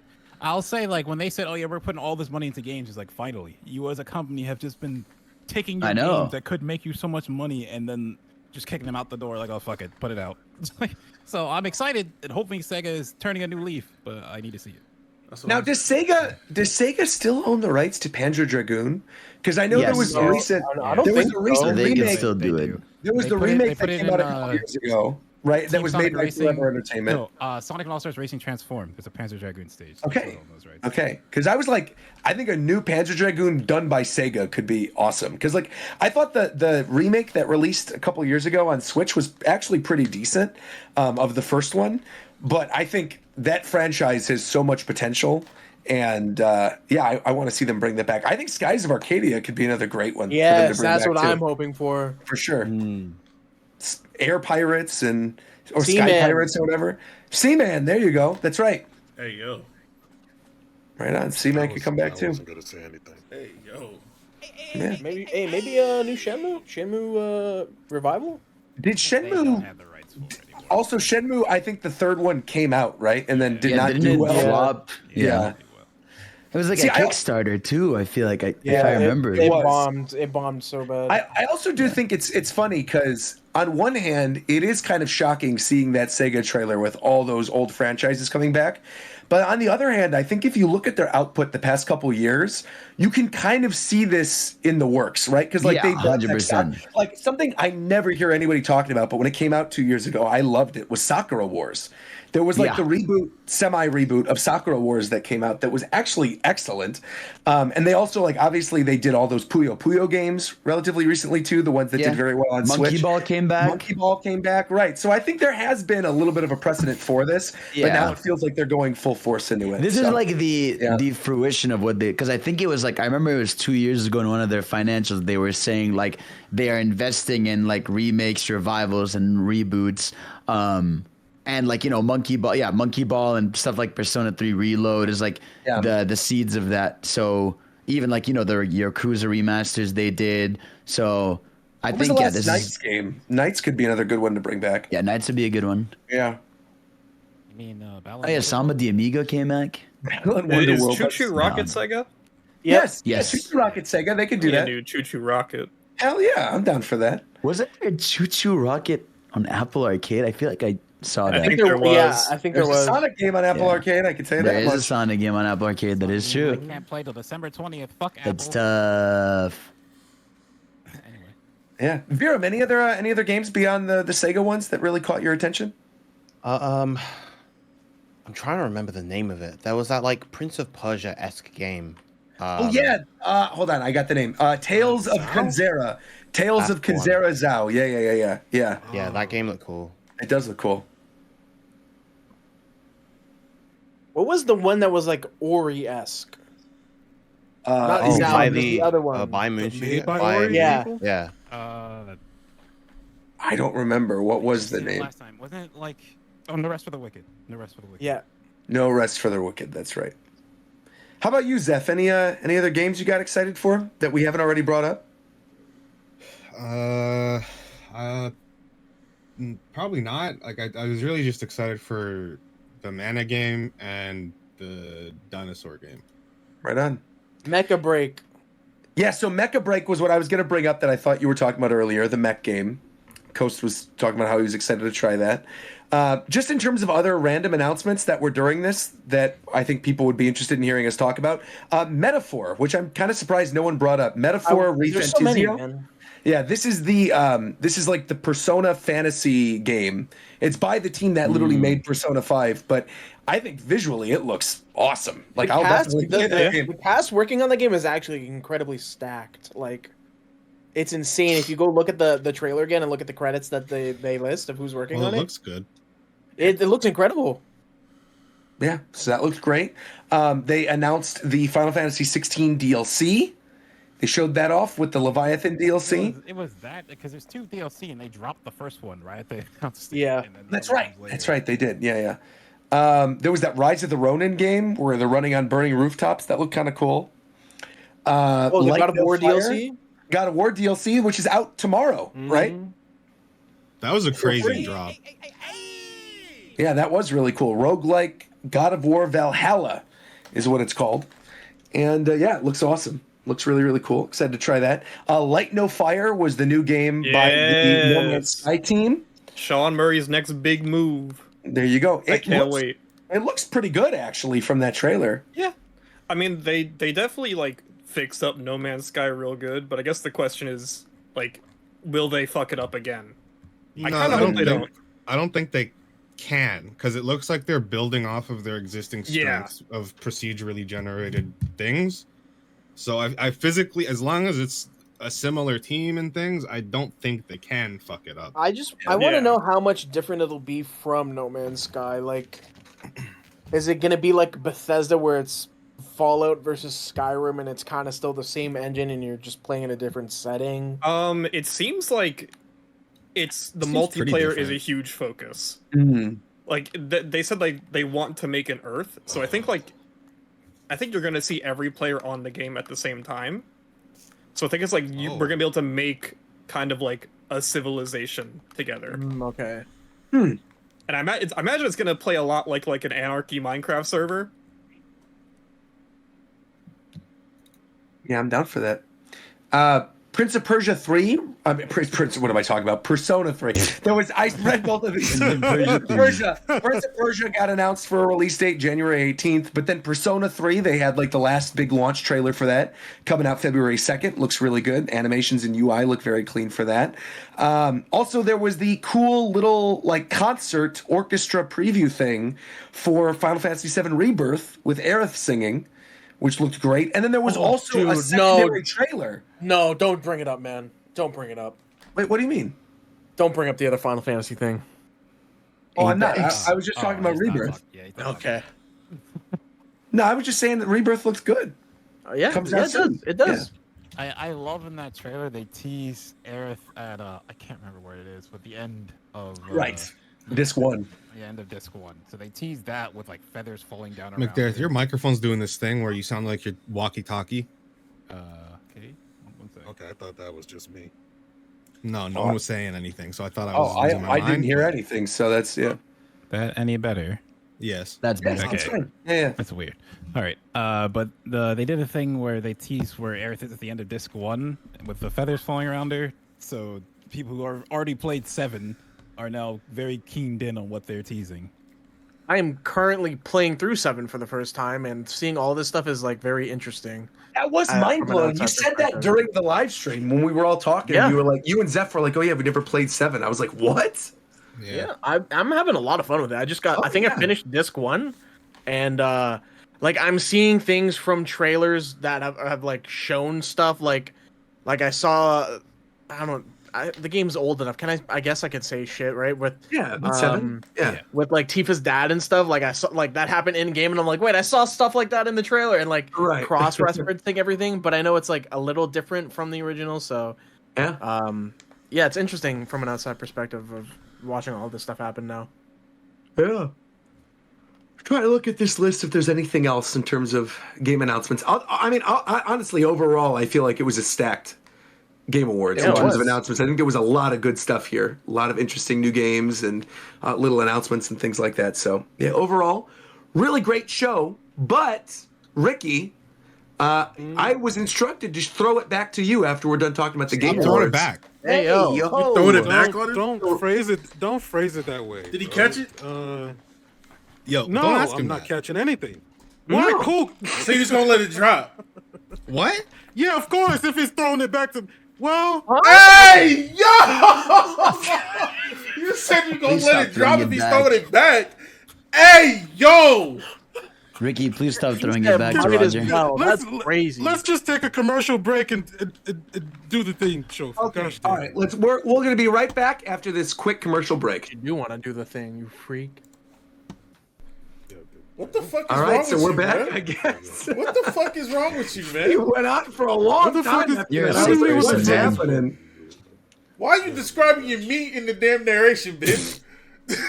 Where did I describe my meat at all? I never mentioned my meat. Ricky, stop. Are you fucking crazy? You didn't mention your meat. You didn't mention your meat, Ricky Cocaine? So now you didn't mention your meat when you was talking about you was hard as or whatever the fuck you said? If I wanted to talk, You referenced your meat multiple times, bitch. what do you? I said I was hard as a long day's work. I'm talking about I'm a solid individual. No, the fuck you wasn't. Am I stupid? Am I stupid? You're I'm misinterpreting you, right? No, bro, you got me on the mind, Ricky. I'm gonna tell you something, okay? Shit. Comprehension might be lost in this world, but it ain't lost on me. I understood what the fuck you said, and I'm not stupid. You didn't understand a fucking damn thing.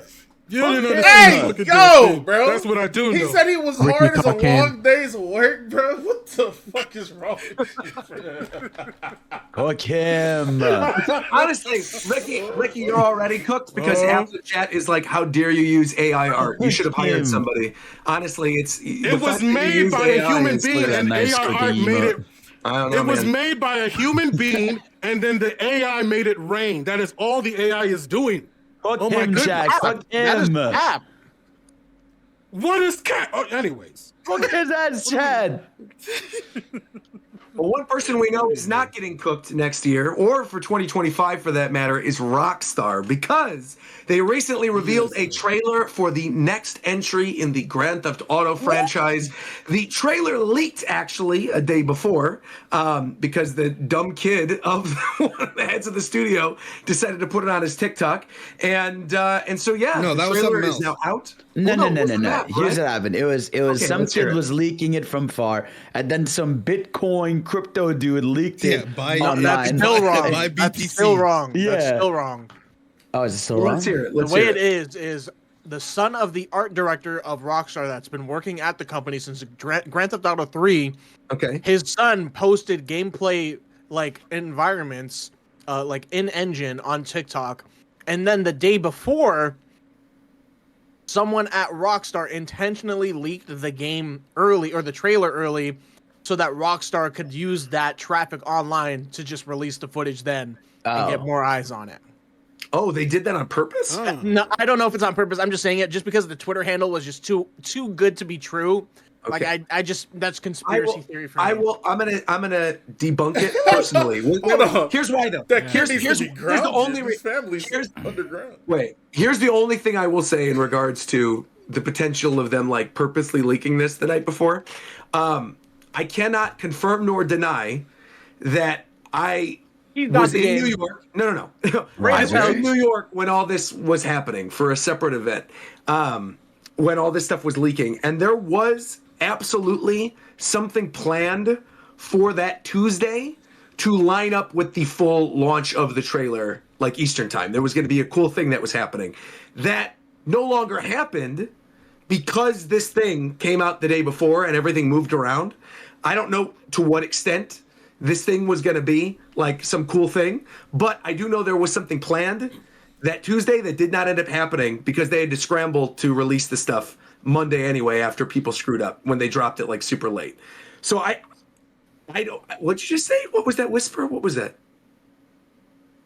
What? Who? Speak up. Who No whispered? one whispered, man. Someone just whispered. Am I going crazy? No one whispered, bro. Someone whispered. The virus that Rockstar injected into his bloodstream. You're saying you have GTA 6 is what you're telling me. I'm saying that I'm playing it right now, right? So, Okay. yeah, no. In actuality, I think, you're done. I think because of, in actuality, I really do think because of stuff that they were planning around the launch on Tuesday and like making it this big thing, I definitely do not think it was intentional on the end of Rockstar to I also think release it's it like, on Monday. It's GTA 6. They don't have to do that. That trailer was gonna get 1 trillion views. If Oh, yeah, but if that happened or not. Most definitely. Either way, Yeah. having something leaked and then just releasing, like, you'll get Right. more views on it, right? I It doesn't really guess. matter, but like, you generate traffic with it, right? Yeah. Yeah. Yeah. But I know for a fact the developers were very upset that it leaked Yeah, early. no, I'm sure. Yeah. With that being said, good lord, the graphics look incredible, man. That is like one of the prettiest Good-looking looking games. The first scene Unbelievable. when she's looking out the window, I'm like, this is just real footage, man. This just looks real. Yeah. I honestly thought it was CGI, but then I thought about how Red Dead 2 looked. I was like, oh, you know what? This actually does kind of seem like the next step of that, their graphics. Also, I think it's worth noting that the video is currently at 140. The trailer is currently at 142 million views on YouTube, and was so popular and broke the views counter tab on YouTube when they dropped it. It was being shared everywhere. It was like I think it was said that it was the most watched video game trailer of all time. I think it's Between movie videos, period, isn't it? Wow. I think the only thing that did better is like a BTS video, but besides that, it was like the quickest 100 mil for a media thing Wow. ever. It's crazy. Wow. And it feels understated a little bit because it's so commonplace that like GTA has been around for so long, right? Sure. Nothing will really trump that hype about the trailer dropping or just the game releasing, right? When the game drops, everyone's gonna be talking about it like it's like in every household. Like I don't think any game will ever come close to that kind of hype. Yeah, there are very few individual games that can drum up that much hype instantly, just from dropping a trailer at any random time and going, okay, here we go, we're taking over the news cycle. Visually, I think again, like the people look incredible. I'm wondering what's going on with the social media stuff. Like if that's going to be something in the game, if that's going to be part of the game. Probably like I'm sure it will the be. other GTA games have the TV shows. It's probably just the new version of that. I also thought it was funny though that a lot of those were plays on already popular like TikTok things, like the girl or the woman, I should say, the older woman who's standing outside with like the hammer outside of her house is like straight up ripped from a TikTok. Yeah, or like the other person twerking on the car. I think one of the alligator in the pool is one. The guy all of them are references to like viral videos that happen in Florida, and one in particular, the guy with the tattoos on his face has the Joker started. Guy, right. He started a lawsuit with Rockstar. For that guy's not getting one wretched cent. He's not getting a cent. No way. Nope. No, they're gonna find a way to make him lose money.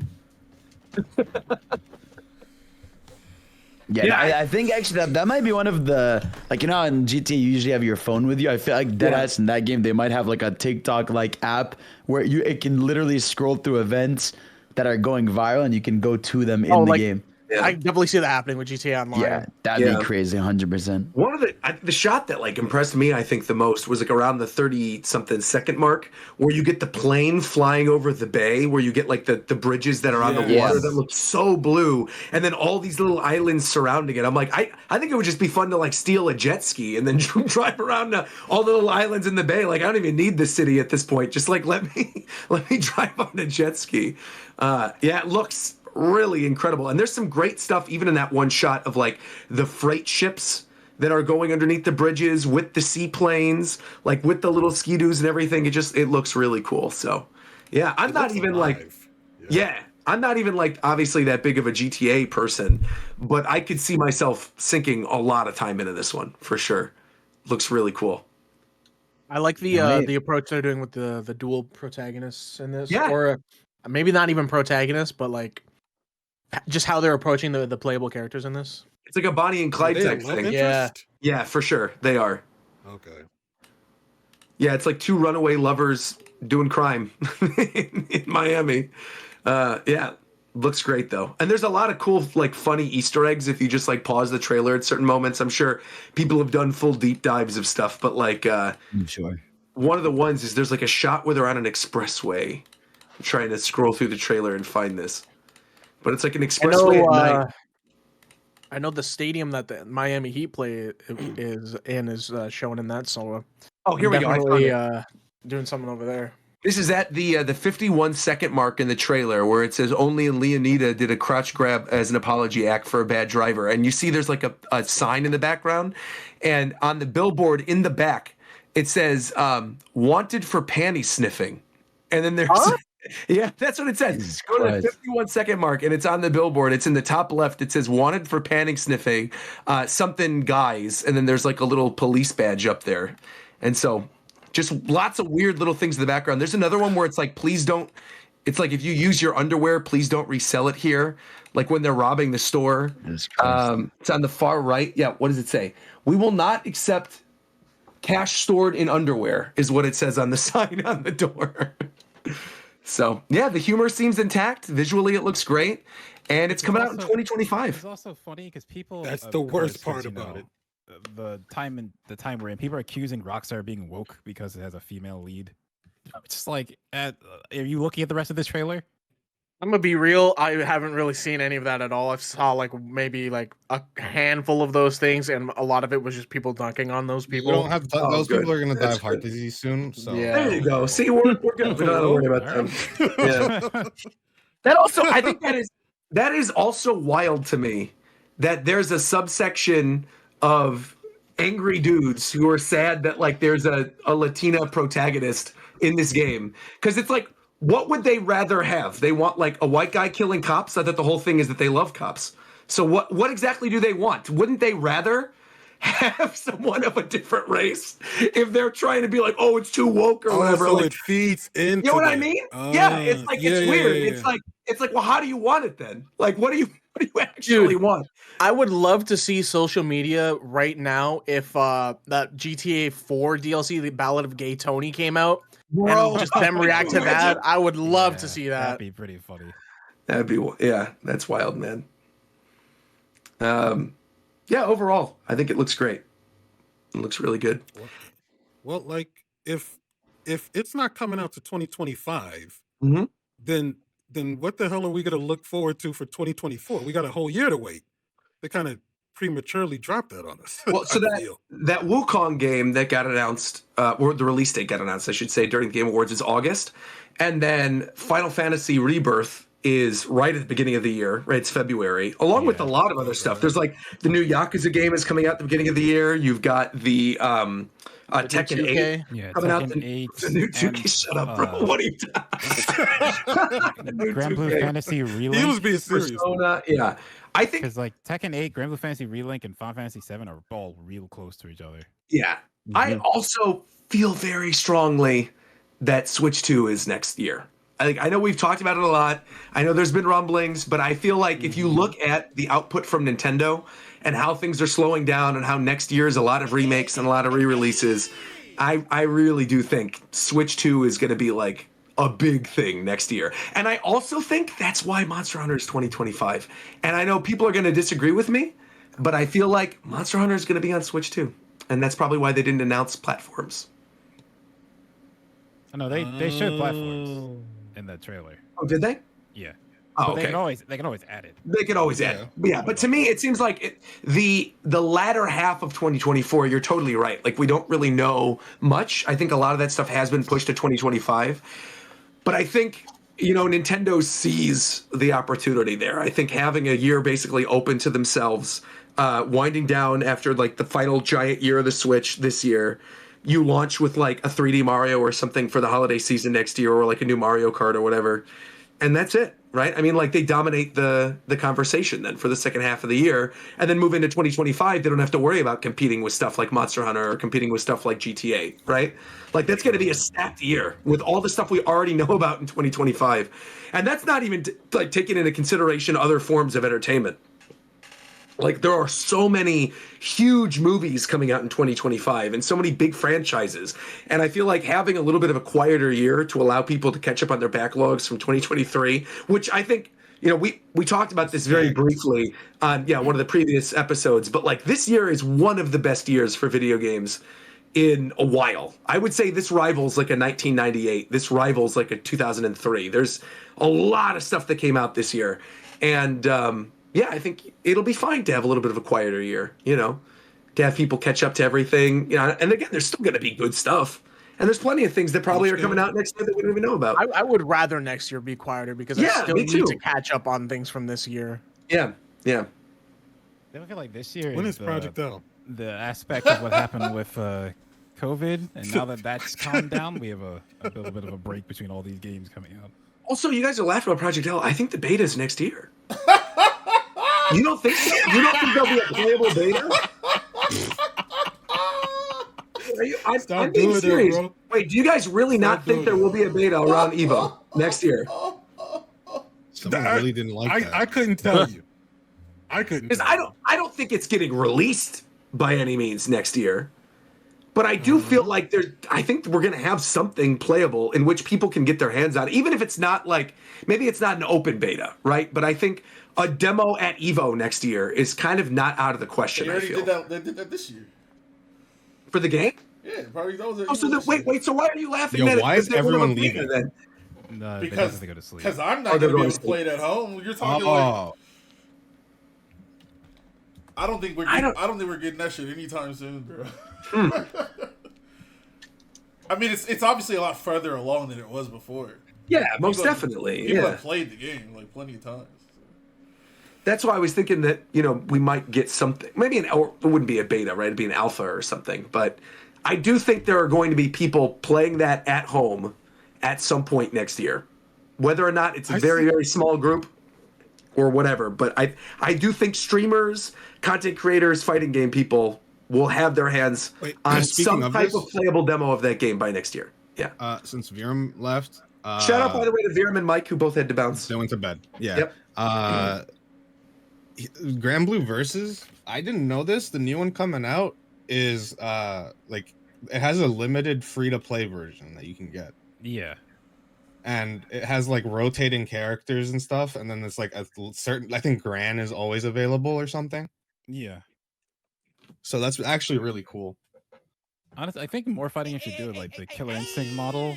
But I also like the fact you can just buy it up front, get everything. But the easy in, especially when Grand Blue, who needs a good launch to get people back in after the first one didn't go so well, it's just a really good idea. Also, somebody brought up that one of the other big games, or two of the other big games. One is that new Star Wars game, Star Wars. It's like Outsider or Outlander or something. Yeah, I think Outsiders. Outlaws. Excuse me, Star Wars Outlaws. That's another big one that people are bringing up. Also, something that's coming out next year. I think some of you guys might have forgotten about this. I certainly did until 5 seconds ago when I saw it. MultiVersus official launch. It's coming back next year. MultiVersus is back. Is that a fact? I didn't forget. It's coming back next year. MultiVersus, man. I am curious to see what they'll change. I'm not curious. I can keep all that shit. But let's compare. What if they make it unless the engines change? Hey, let's not compare it to anything ever. How about No, but like Nick All Stars to Nick All Stars 2, and like the big difference there, right? Like maybe more. Yeah, but that's a sequel. It's not a beta. Well, first of all, see, the gameplay wasn't the problem in Nick All Stars. It was everything else. They got the gameplay part right, and that's the part that's the most important part. So I have no faith that they're. I mean, unless they just completely redo the entire game from scratch, if that's what they were doing, then I don't know. But I'm not interested. Fair enough. There's also another thing to bring up in terms of next year for games. There's 2 giant expansions for 2 of the biggest MMOs. We're getting Dawn Trail for Final Fantasy XIV, and we're getting War Within for World of Warcraft. So those 2 alone will probably take up a lot of people's time. Also, why is it every time you enter a call, you play that sound effect? What is that, Fadel? What the No, I'm not playing the sound effect. It's my Discord intro. Yeah, I wonder if you can just turn those off on the channel. You can. It's a soundboard. You probably could. You can. I have had soundboard muted since it's added, so I've never heard shit. Maybe he took some damage, man. Here's what I want to see next year in gaming. Okay. Yeah, let's hear it. I want to see longevity in game developers' career. There were so many layoffs this year that I feel like no one's even talking about. It happens in a week, and then people move on to the next headline. Yeah, what the fuck am I supposed to talk about? What do you mean? What are you supposed to talk about? I just told you. I'm just supposed to keep talking about over and over how some dude lost his job. Yes. Yeah.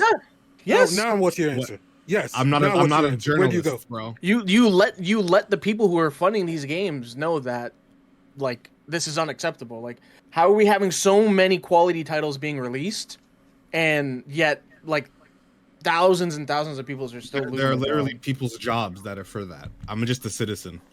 That's real. I'm just the guy. I don't know. I have no like opinion on any of that. I don't know these people whatsoever. I don't know what they're going through for real. That's fair, but I feel like at some point, or not at some point, but I just feel like there's got to be at least a little bit of sympathy for these people. That was the only thing that kind of surprised me about the Game Awards thing. Is I did think there would be, especially because like all the hubbub from people who are involved, like with the making of the Game Awards, or like what's the group of like young developers that they bring in every year or something.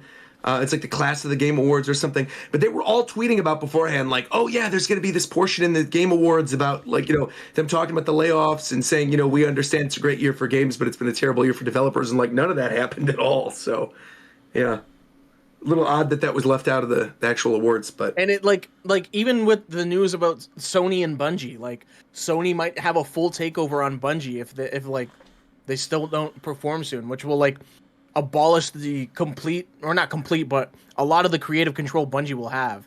And some people may not care about it, but there's a lot of people that still care about the integrity of games and stuff. So That's just me personally. I can't do anything about it. You can start a game company. Hire them, Jeff. You can think literally outside the box. You can start a game company. You hire Ricky, and then you lay him off, and then we talk. Let me go start buying lottery tickets. Hold on.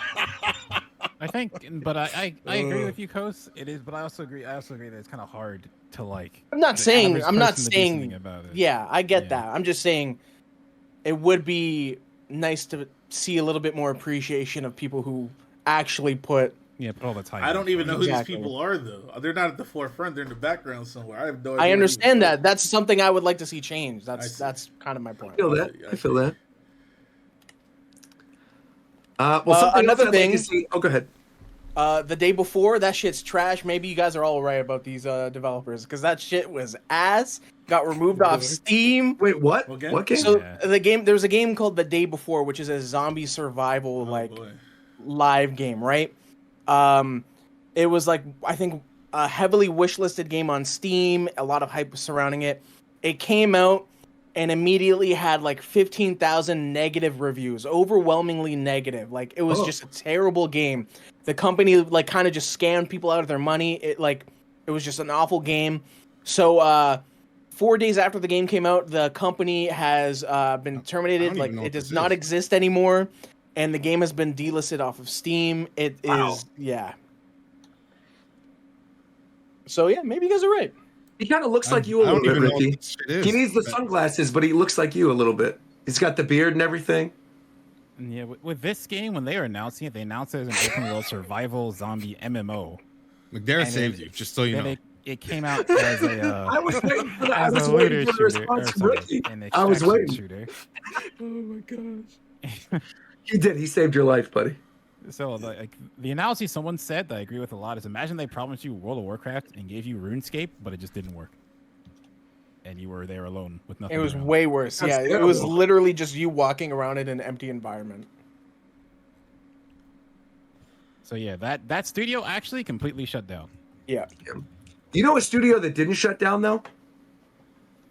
I'm asking. What? Do you know? Nintendo. Nintendo actually just released 3 new games on NSO, and I want to talk about them real quick because these are actually some pretty good games. So they just added to the N64 Switch Online. They added 1080 snowboarding to the N64 Switch Online, Harvest Moon 64, which is fantastic, one of the best Harvest Moon games, and finally, last but not least, and I am so sad that Mike left because I wanted to talk about this, Jet Force Gemini.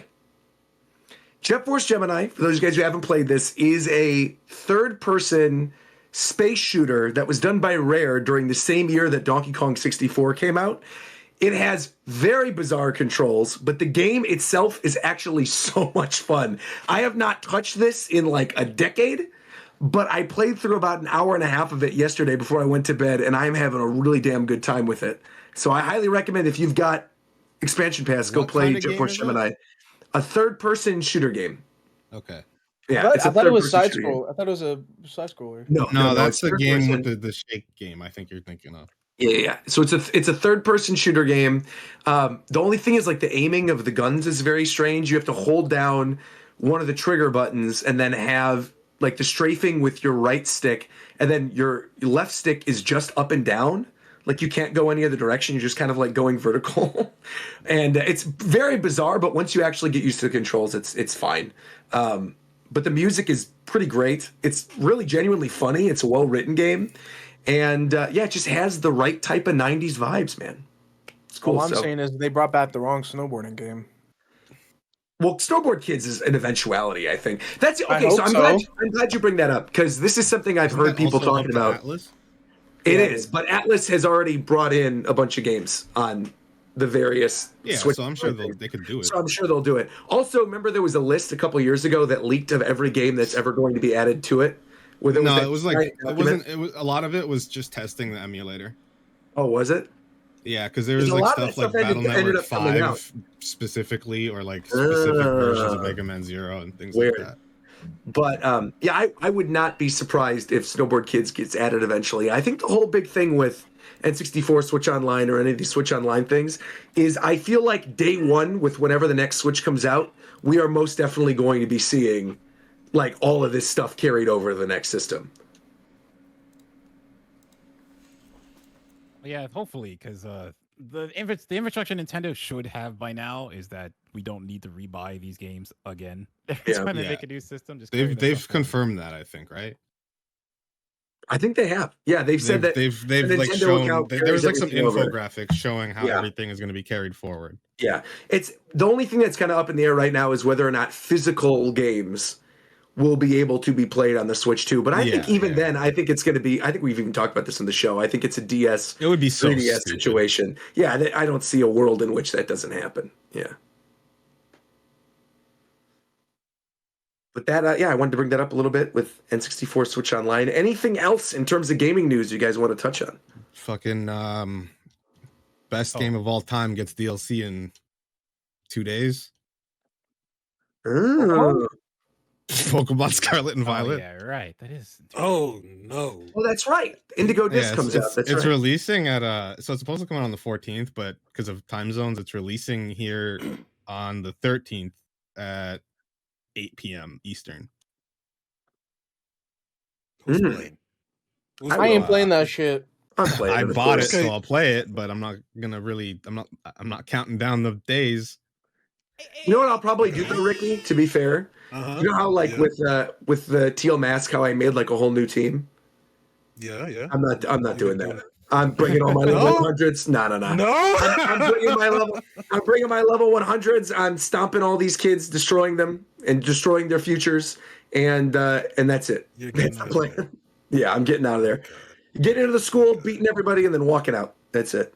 Isn't this supposed to be the more beefy side of the DLC? It's supposed to be a lot of battles and new trainers. A lot of battles and stuff. Yep. Yeah. It's the big. All the more reason for me to bring in my level 100s and completely destroy them. Bro, you think you're gonna have any trouble beating anything in that game, bro? No, I don't.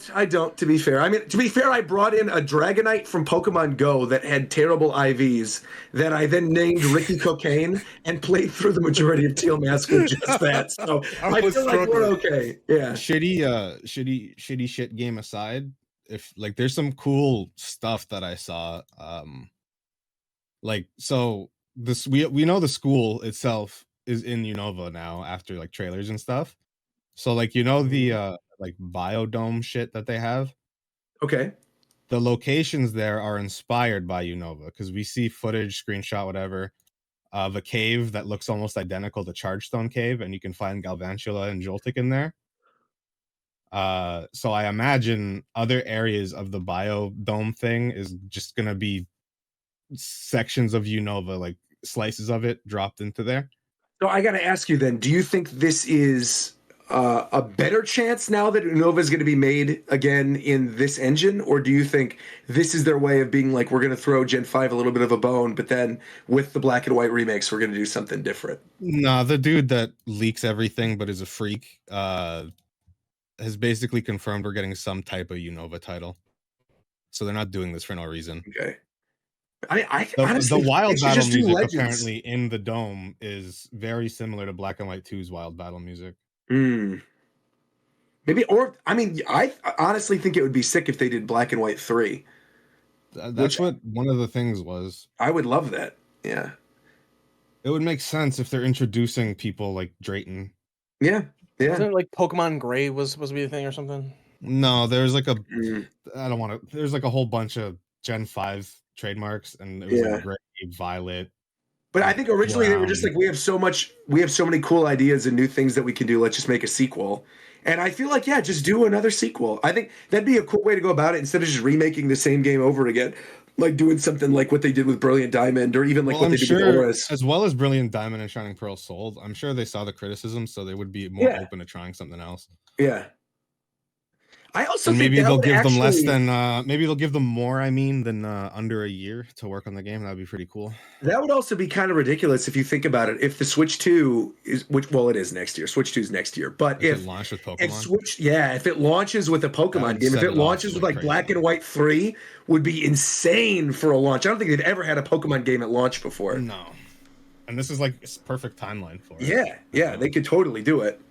Because I don't think they would. I don't think we're in a world in which they would release another Pokemon game mainline Pokemon game on Switch. I think they're done now. It's done. It's done. Yeah. So that would honestly be kind of crazy if they were like, "Yep, first holiday for Switch, Switch 2, Black and White 3. There you go." Because I mean, Let's Go Pikachu, to be fair, was in the first year of the Switch, right? So they could definitely do that again. Mm-hmm. Yeah. All right. Well, there you go. Anything else you guys want to talk about in terms of video games this week? Since Fadel is back, yes. Talk a bit about Sonic Dream Team. Nope. Let's next to the next topic. Next topic. Anything else related? No. Let him talk about it. Let him talk about it. All right. I'm on his side this time. All right. Let's hear it. Go ahead. All right. Good job about it. All right. I guess I'll come back to this later. Okay. No, go ahead. The floor's yours. Let's talk about it. Dream Team. Let's go. It has to be Fadel because my Apple account got locked, so I can't play it till the 20th when they will allow me to unlock my fucking account. Garbage company. What do you think about the game that the guy leaked to us in our hotel room, Fadel? Jesus Christ. I had a great time with it. I thought for an Apple arcade game, for a Sonic mobile game, it had no idea being that good. Connecting a controller to it's nice. It's kind of like the way I describe it is just kind of like 3D Land-esque. I don't know, like it's a smaller scale game. There's only 4 areas, each have like 3 acts in them. But it's like a game that you just kind of play. You're like, this was super fun. It's super polished. You can play, you have like the 3 gameplay types. So speed type with Sonic Amy, flying type with Tails and Cream, and then you have Knuckles Rouge for gliding. And for the most part, you can swap between any of them in a lot of levels. Some levels are specific to those characters because of the way the platforms are laid out. And it's just a really good, like, mobile-like experience. Because obviously you can tell it's designed for iPhone first because you really can only do 2 moves. Because you can play with a controller, and it feels good to play with a controller, but then, like, you lack some inputs. Like, it's weird I can't do a stomp or a drop dash, so I can mainly just boost and do my homing attack or, like, the special move that each character can do. So because it's a 2-button game, sometimes it feels limited. But it's like the environments are really nice. The gameplay is just super well made. It's not like you don't have that many, like I said, movement options, but for the way they've designed the layouts, everything feels fun. It's got very good replay value. You can get, the red coins or there's some blue coins in the levels. You get unlockable trophies, kind of like in Smash. It's just like a very just simple, fun game. You can knock it out. Like if you mainline it, probably like an hour and a half or 2. If you do like everything, probably you can get like 4 hours out of it. And they said they're going to do like weekly challenges, and apparently this is going to be DLC. So it's just a good game, man. They just cooked a great game that it's genuinely unironically the most polished like 3D Sonic in forever. It's just not crazy ambitious or anything, but it's a very, very well made game. You would say it's more polished than Sonic Frontiers? I mean, I wouldn't say that. I would say like your previous statement was a lie. You lied. No, I'm saying it's consistently small scale polished, but it's like I don't explain it. It's like you can't really post this video and find like a funny clip of something you could do wrong in the game. Would you say like if you're an Android user that you're missing out on? Like, absolutely. If you're a broke boy, just say absolutely. so. Absolutely, man. If you're a broke boy, just say so. I've been told by McDareth I can't make broke boy jokes until we sell out of the clocks, though. So apparently, that's true. What do you mean? I mean, you told me when I was in New York and we were having the conversations about the merch stuff. You said specifically, don't make broke boy jokes because you want them to buy the clocks. You literally told me that. So we're just bringing DMs to the podcast. It's not a DM. I called you. I was in the airport. It wasn't a DM. I was. You don't understand, Roger. By now, you're a fool. I'm like, that wasn't it was a text message. That might as well have been a DM. But it's not private information. Like we want people to buy the clocks. Yes, like I wanted you to clocks, say man. That's why I text you, right? Well, it's fantastic. Great game, man. We're not hiding anything from our audience. Why are you worried about our audience? Come on now, relax. Go play it. Have a good time. Vibe.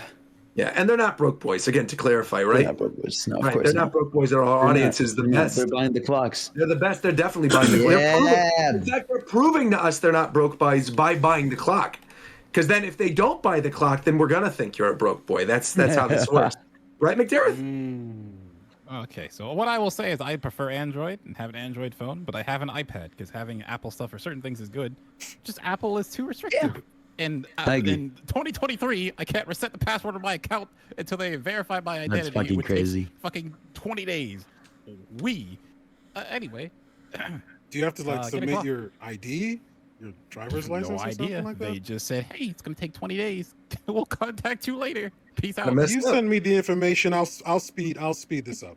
Just McDareth definitely didn't contact someone at Apple. He's just talking to some stranger. No, I then someone DM'd me like a Verizon business thing to call. I called them. Got to that point. Said, "Yeah, I can't help you." Cool. So no.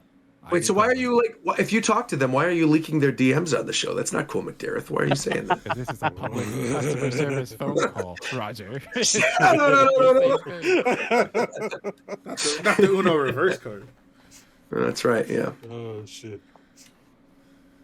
Well, anything else you guys want to talk about? I'm vamping for a little bit because I'm making the thumbnail, but I have something we can wrap up on. Let's hear it. Let's hear it. All right. So to end the show, what is this? What is this? Tito, what's going on here? Get the hell out of here. I'm at the very end of the show playing whatever that was. What is that?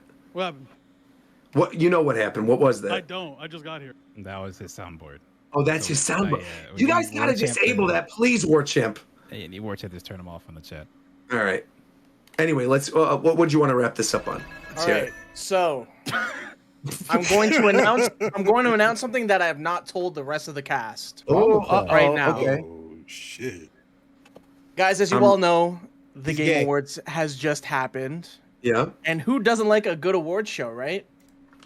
And that's why today I'm announcing the Japan Time Award Show. Okay. All right. December 31st will be our last show of the year. Correct. And therefore, I'm going to be creating a spreadsheet or a Google form that you guys can vote on for moments that have happened throughout the entire year. Lovely. And during the show at the end, at our last show this year, we'll be announcing the winners. And yeah. That's a cool idea. I really like it. And I'm also not gay. I don't know why you said that. I'm not. Whoa. Wait, who said that? I heard someone say it, but that's not true. I don't know. I think you heard that in your head. I didn't hear anybody say that. I literally nobody said any of that. I don't hear anybody. I didn't hear anybody say that. I don't know what's up with all of us hearing today, but we're hearing voices for sure. You got something happening. We are for sure hearing voices today, man. Oh my god. I didn't hear that at all. I don't know where you got that from. Bro. You know what I did hear though? Bro said I'm not gay, by the way. I heard, Shofu, that you have a video to play. Is that true? Do you have a third video? What is this? What's going on here? So can I ask a question? You know? No, you can't, McDareth. Roll that footage, please, Shofu. What? You can ask afterwards.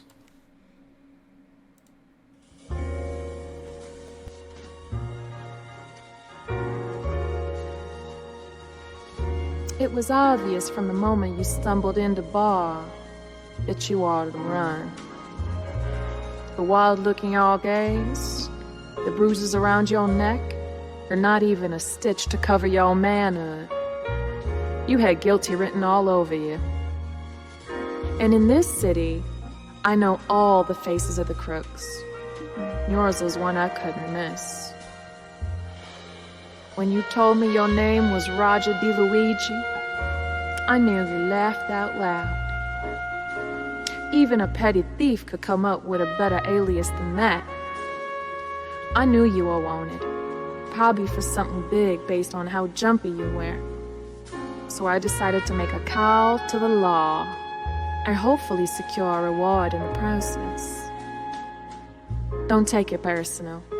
It's just business. I'm sure you would have done the same thing if you were in my position.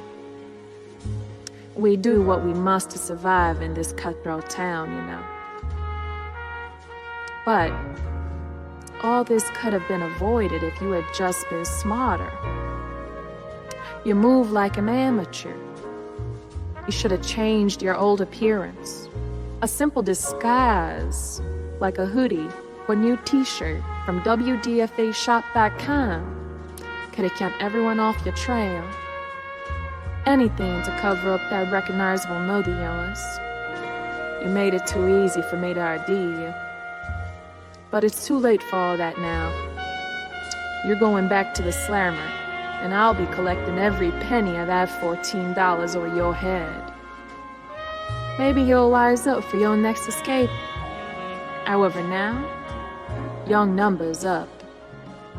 As this Dame Vanessa rambled on with Agent Warchamp's gun drum, I couldn't help but feel misunderstood. In my line of work, betrayal like this was nothing new to me. So what would make them think I'd come unprepared? Balling up my stomach tighter than a fist before the punch, I regurgitated a brick of cocaine, burst the packet with the muscles of my esophagus, and coughed out a winter wonderland of Florida snow, covering the whole joint in a smokescreen. With my audience blinded, I used the opportunity to reach under my scrotum pouch and pull out my special edition 10th anniversary Japan Time alarm clock that I ordered from TeamJapanTime.com and SPIF.space. Leaping into the air like a crow, naked as the day I was born, I clocked Warchamp on the head with the force of Aussies, then clocked him under the cock for good measure. Before I clocked it out of there. With a wink and puckered lips, I bid the room adieu, leaving the clock behind that was rigged to blow. By the clock. Now that Warchamp was finally dead, all I had to do was cover up my tracks by replacing him with AI. In the words of Metal Gear Solid 4, war has changed. And this is why I wasn't around for the last couple episodes. But neither was the real Warchamp.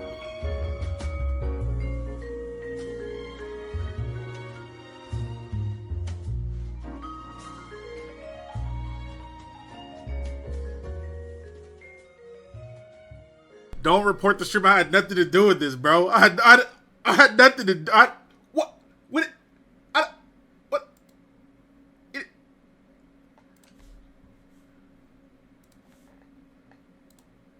Four. You said four. You said Metal Gear Solid 4, Ricky. No, you guys are hearing your schizophrenic voices again. You said 4. There's literally no proof. There's literally no proof that I said 4. There's actually zero proof that I said 4. You know, I'm gonna be honest. As someone who just pulled up, part of this is Roger's fault. He did tell Shofu to play that shit. I did. That's fair. So it's Roger. I'm gonna say it's 8%. I didn't know what the contents were. This is really my fault. I should have. I didn't have time to review. I didn't have time to review the footage, bro. It was kind of a. That's why I sprung it on you last minute. See, it had nothing to say. You see this chat? If I had given this to you ahead of time, then you could have reviewed it and vetoed it and all this other bullshit. So I gotta come in at the very last second. Hey, I'm glad you said this. I have been absolved of all responsibility because you said this. Thank you. Well, it's still your channel. Whoa! See? You see this? You see this? This is crazy. I just want to double check with you, right? All right, let me get this straight, right? You think the way we're gonna sell clocks, okay? Right? They're bombs. Mm-hmm. You're talking about it pulling it out of your fucking scrotum pouch, and that isn't a bomb. If you don't have a scrotum pouch, you're the problem. Hold on. McDareth, I don't think why were your esophagus muscles or whatever the fuck you said strong enough to burst open a brick of cocaine, bro? Explain that. The wildest line of all of that was when he said I was coughing up a winter wonderland. I was like, what are you talking about? Why did he punch Warchamp under the cock? Yeah. Oh my God. For good measure, because I wasn't sure he was down. What the hell? Just not everything was explained in the story. Y'all weren't even paying attention to the story. I'm paying attention to every single word, bitch. I am sure. I know one thing that our audience is down for, and that's the video that Shofu's about to play right now. That's not from you, but is actually from McDareth. Real fast before that, go ahead. You could put up this picture I put in there, Shofu. Just one last time to end it. Get your clock in a way that isn't from a scrotum pouch, Ricky. By the ones that I'm gonna keep it a stack. Ricky Loki has done more marketing than any of us, so we can't really say shit. No, that's a lie. That's a lot. He gets it, bro. Ricky, you might understand the algorithm, bro. McDareth is second. Bro. You might understand, bro. McDareth's kind of been. You might understand. You might understand. No. Ricky doesn't even do half the marketing. He just generates it in AI shit, bro. What he just did That's how you promote in 2023. Let's go, Ricky. You feel me? That's content, boy. That's content, boy. Y'all don't really know how content works, bro. Ricky, let's go, Ricky. He inserted it into the story, bro. I heard it, bro. That's what I'm saying. He even put an ad in there. Let's go. All right, I have your knee pads over here, by the way, too. That'll be the next merch drop. That's crazy. That's insane. That's insane. Wait, whoa. I have a question about this. No. We don't need to hear whatever they're about to talk about.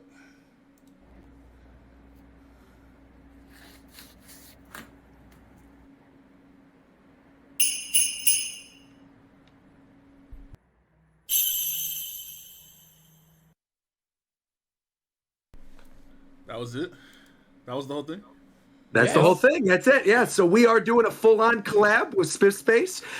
We're going to be launching some more stuff in January, but obviously the clock is the big thing. It's one of our big ticket items. But there's a lot of cool stuff on the way. Clothing-related items, just like Tito's knee pads. Like I said, we're working very closely with SPIF to create that content.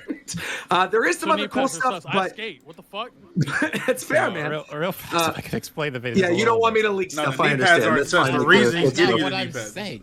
I just want to say, because I see it come up in chat, that so the things that we've been showing in 12 Days Japan Time are patches. They are patches that match every member, and as you saw, they go on to an item that is coming and will be fully announced in January. And we announced the patches officially right now. It's never been brought up before this. People didn't know we were making patches, even though we had photos of patches. Definitely not on a Thursday. We had photos every day for 12 days of these custom patches. They could have been rugs. They were. Maybe that's what it was. Maybe it was AI. It's like your little story, Ricky. Maybe that's what it was. I thought they were bold.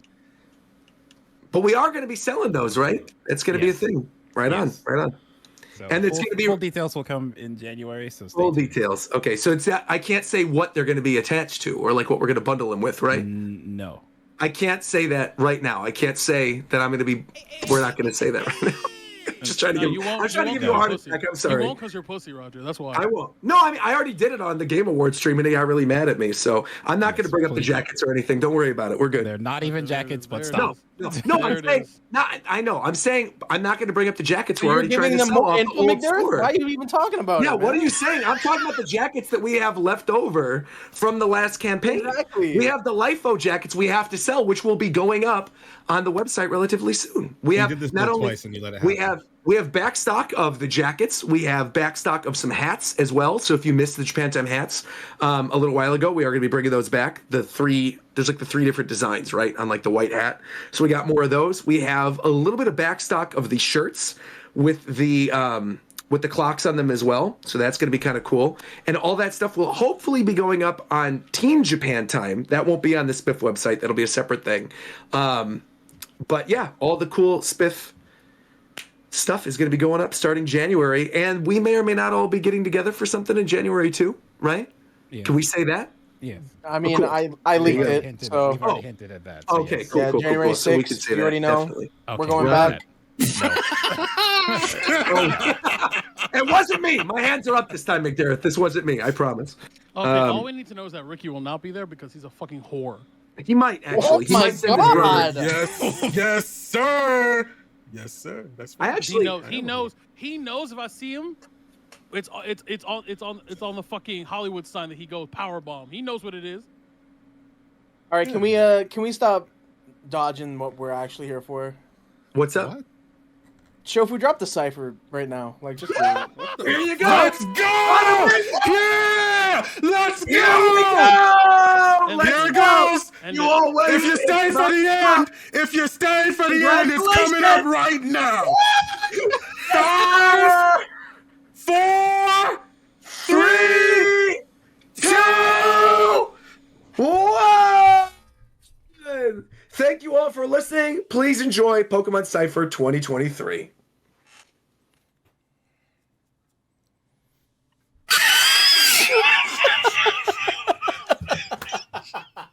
What was that? I'm lightheaded. I'm lightheaded, bro. Yo, you went crazy. What the fuck? I'm lightheaded, bro. You were literally screaming.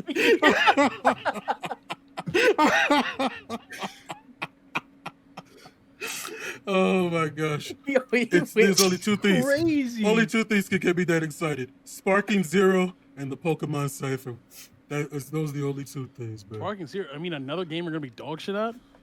It doesn't matter if I'm dog shit. If I'm fucking enjoying myself, you motherfucker. Oh my god, winning is fun, bro. That line, his line was incredible, man. It was so good. I loved his whole section. What's your favorite part? What's your favorite verse? The slinging around my Anyways, warm up pack up. It's out right now. Warm up pack. Warm up pack. Go get that warm up pack. It's out right now, man. Yeah, the warm up pack. Yeah, man. What the fuck was he? Hell yeah. When he said, "Look at my small limbs," I was just completely shocked. Hey yo. Who the fuck? Hey, wait, Shofu, you still live? Got it. Okay, yeah. For everyone that's still in the stream for Shofu, that for the Japan Time Awards, the forum will be in the Discord as an announcement, so you want to keep your eyes in there. And we'll probably do like a YouTube announcement on there as well. Right on. Yep. Shout out AI's pastel spells too. Just throwing that out there. Nah, your computer needs to be taken away from you, bro. Yeah. No. If I give you AI requests, will you make them for me? Like if I have you do things for me, because I don't obviously have one. That's too much power. I could try.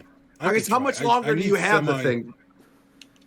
I need semi-consent. That's all. Oh no, it's not. I mean, it'll be us. It's not anything crazy, obviously. You still need my consent. It's not going to involve you. Relax, chill. I mean, you did something involving me with consent. Wait, were you going to reveal that? Wait, so what? Yeah, I'm trying to figure out what. I'm not saying it. I'm not saying it. Oh. Well, I thought. Oh. Okay. Is that the one you're talking about? The one where Ghost shows his anus? Wait, hey, yo, no, hell no, bro. Oh, no, that's the end of the goddamn podcast, bro. What the fuck is that guy talking about?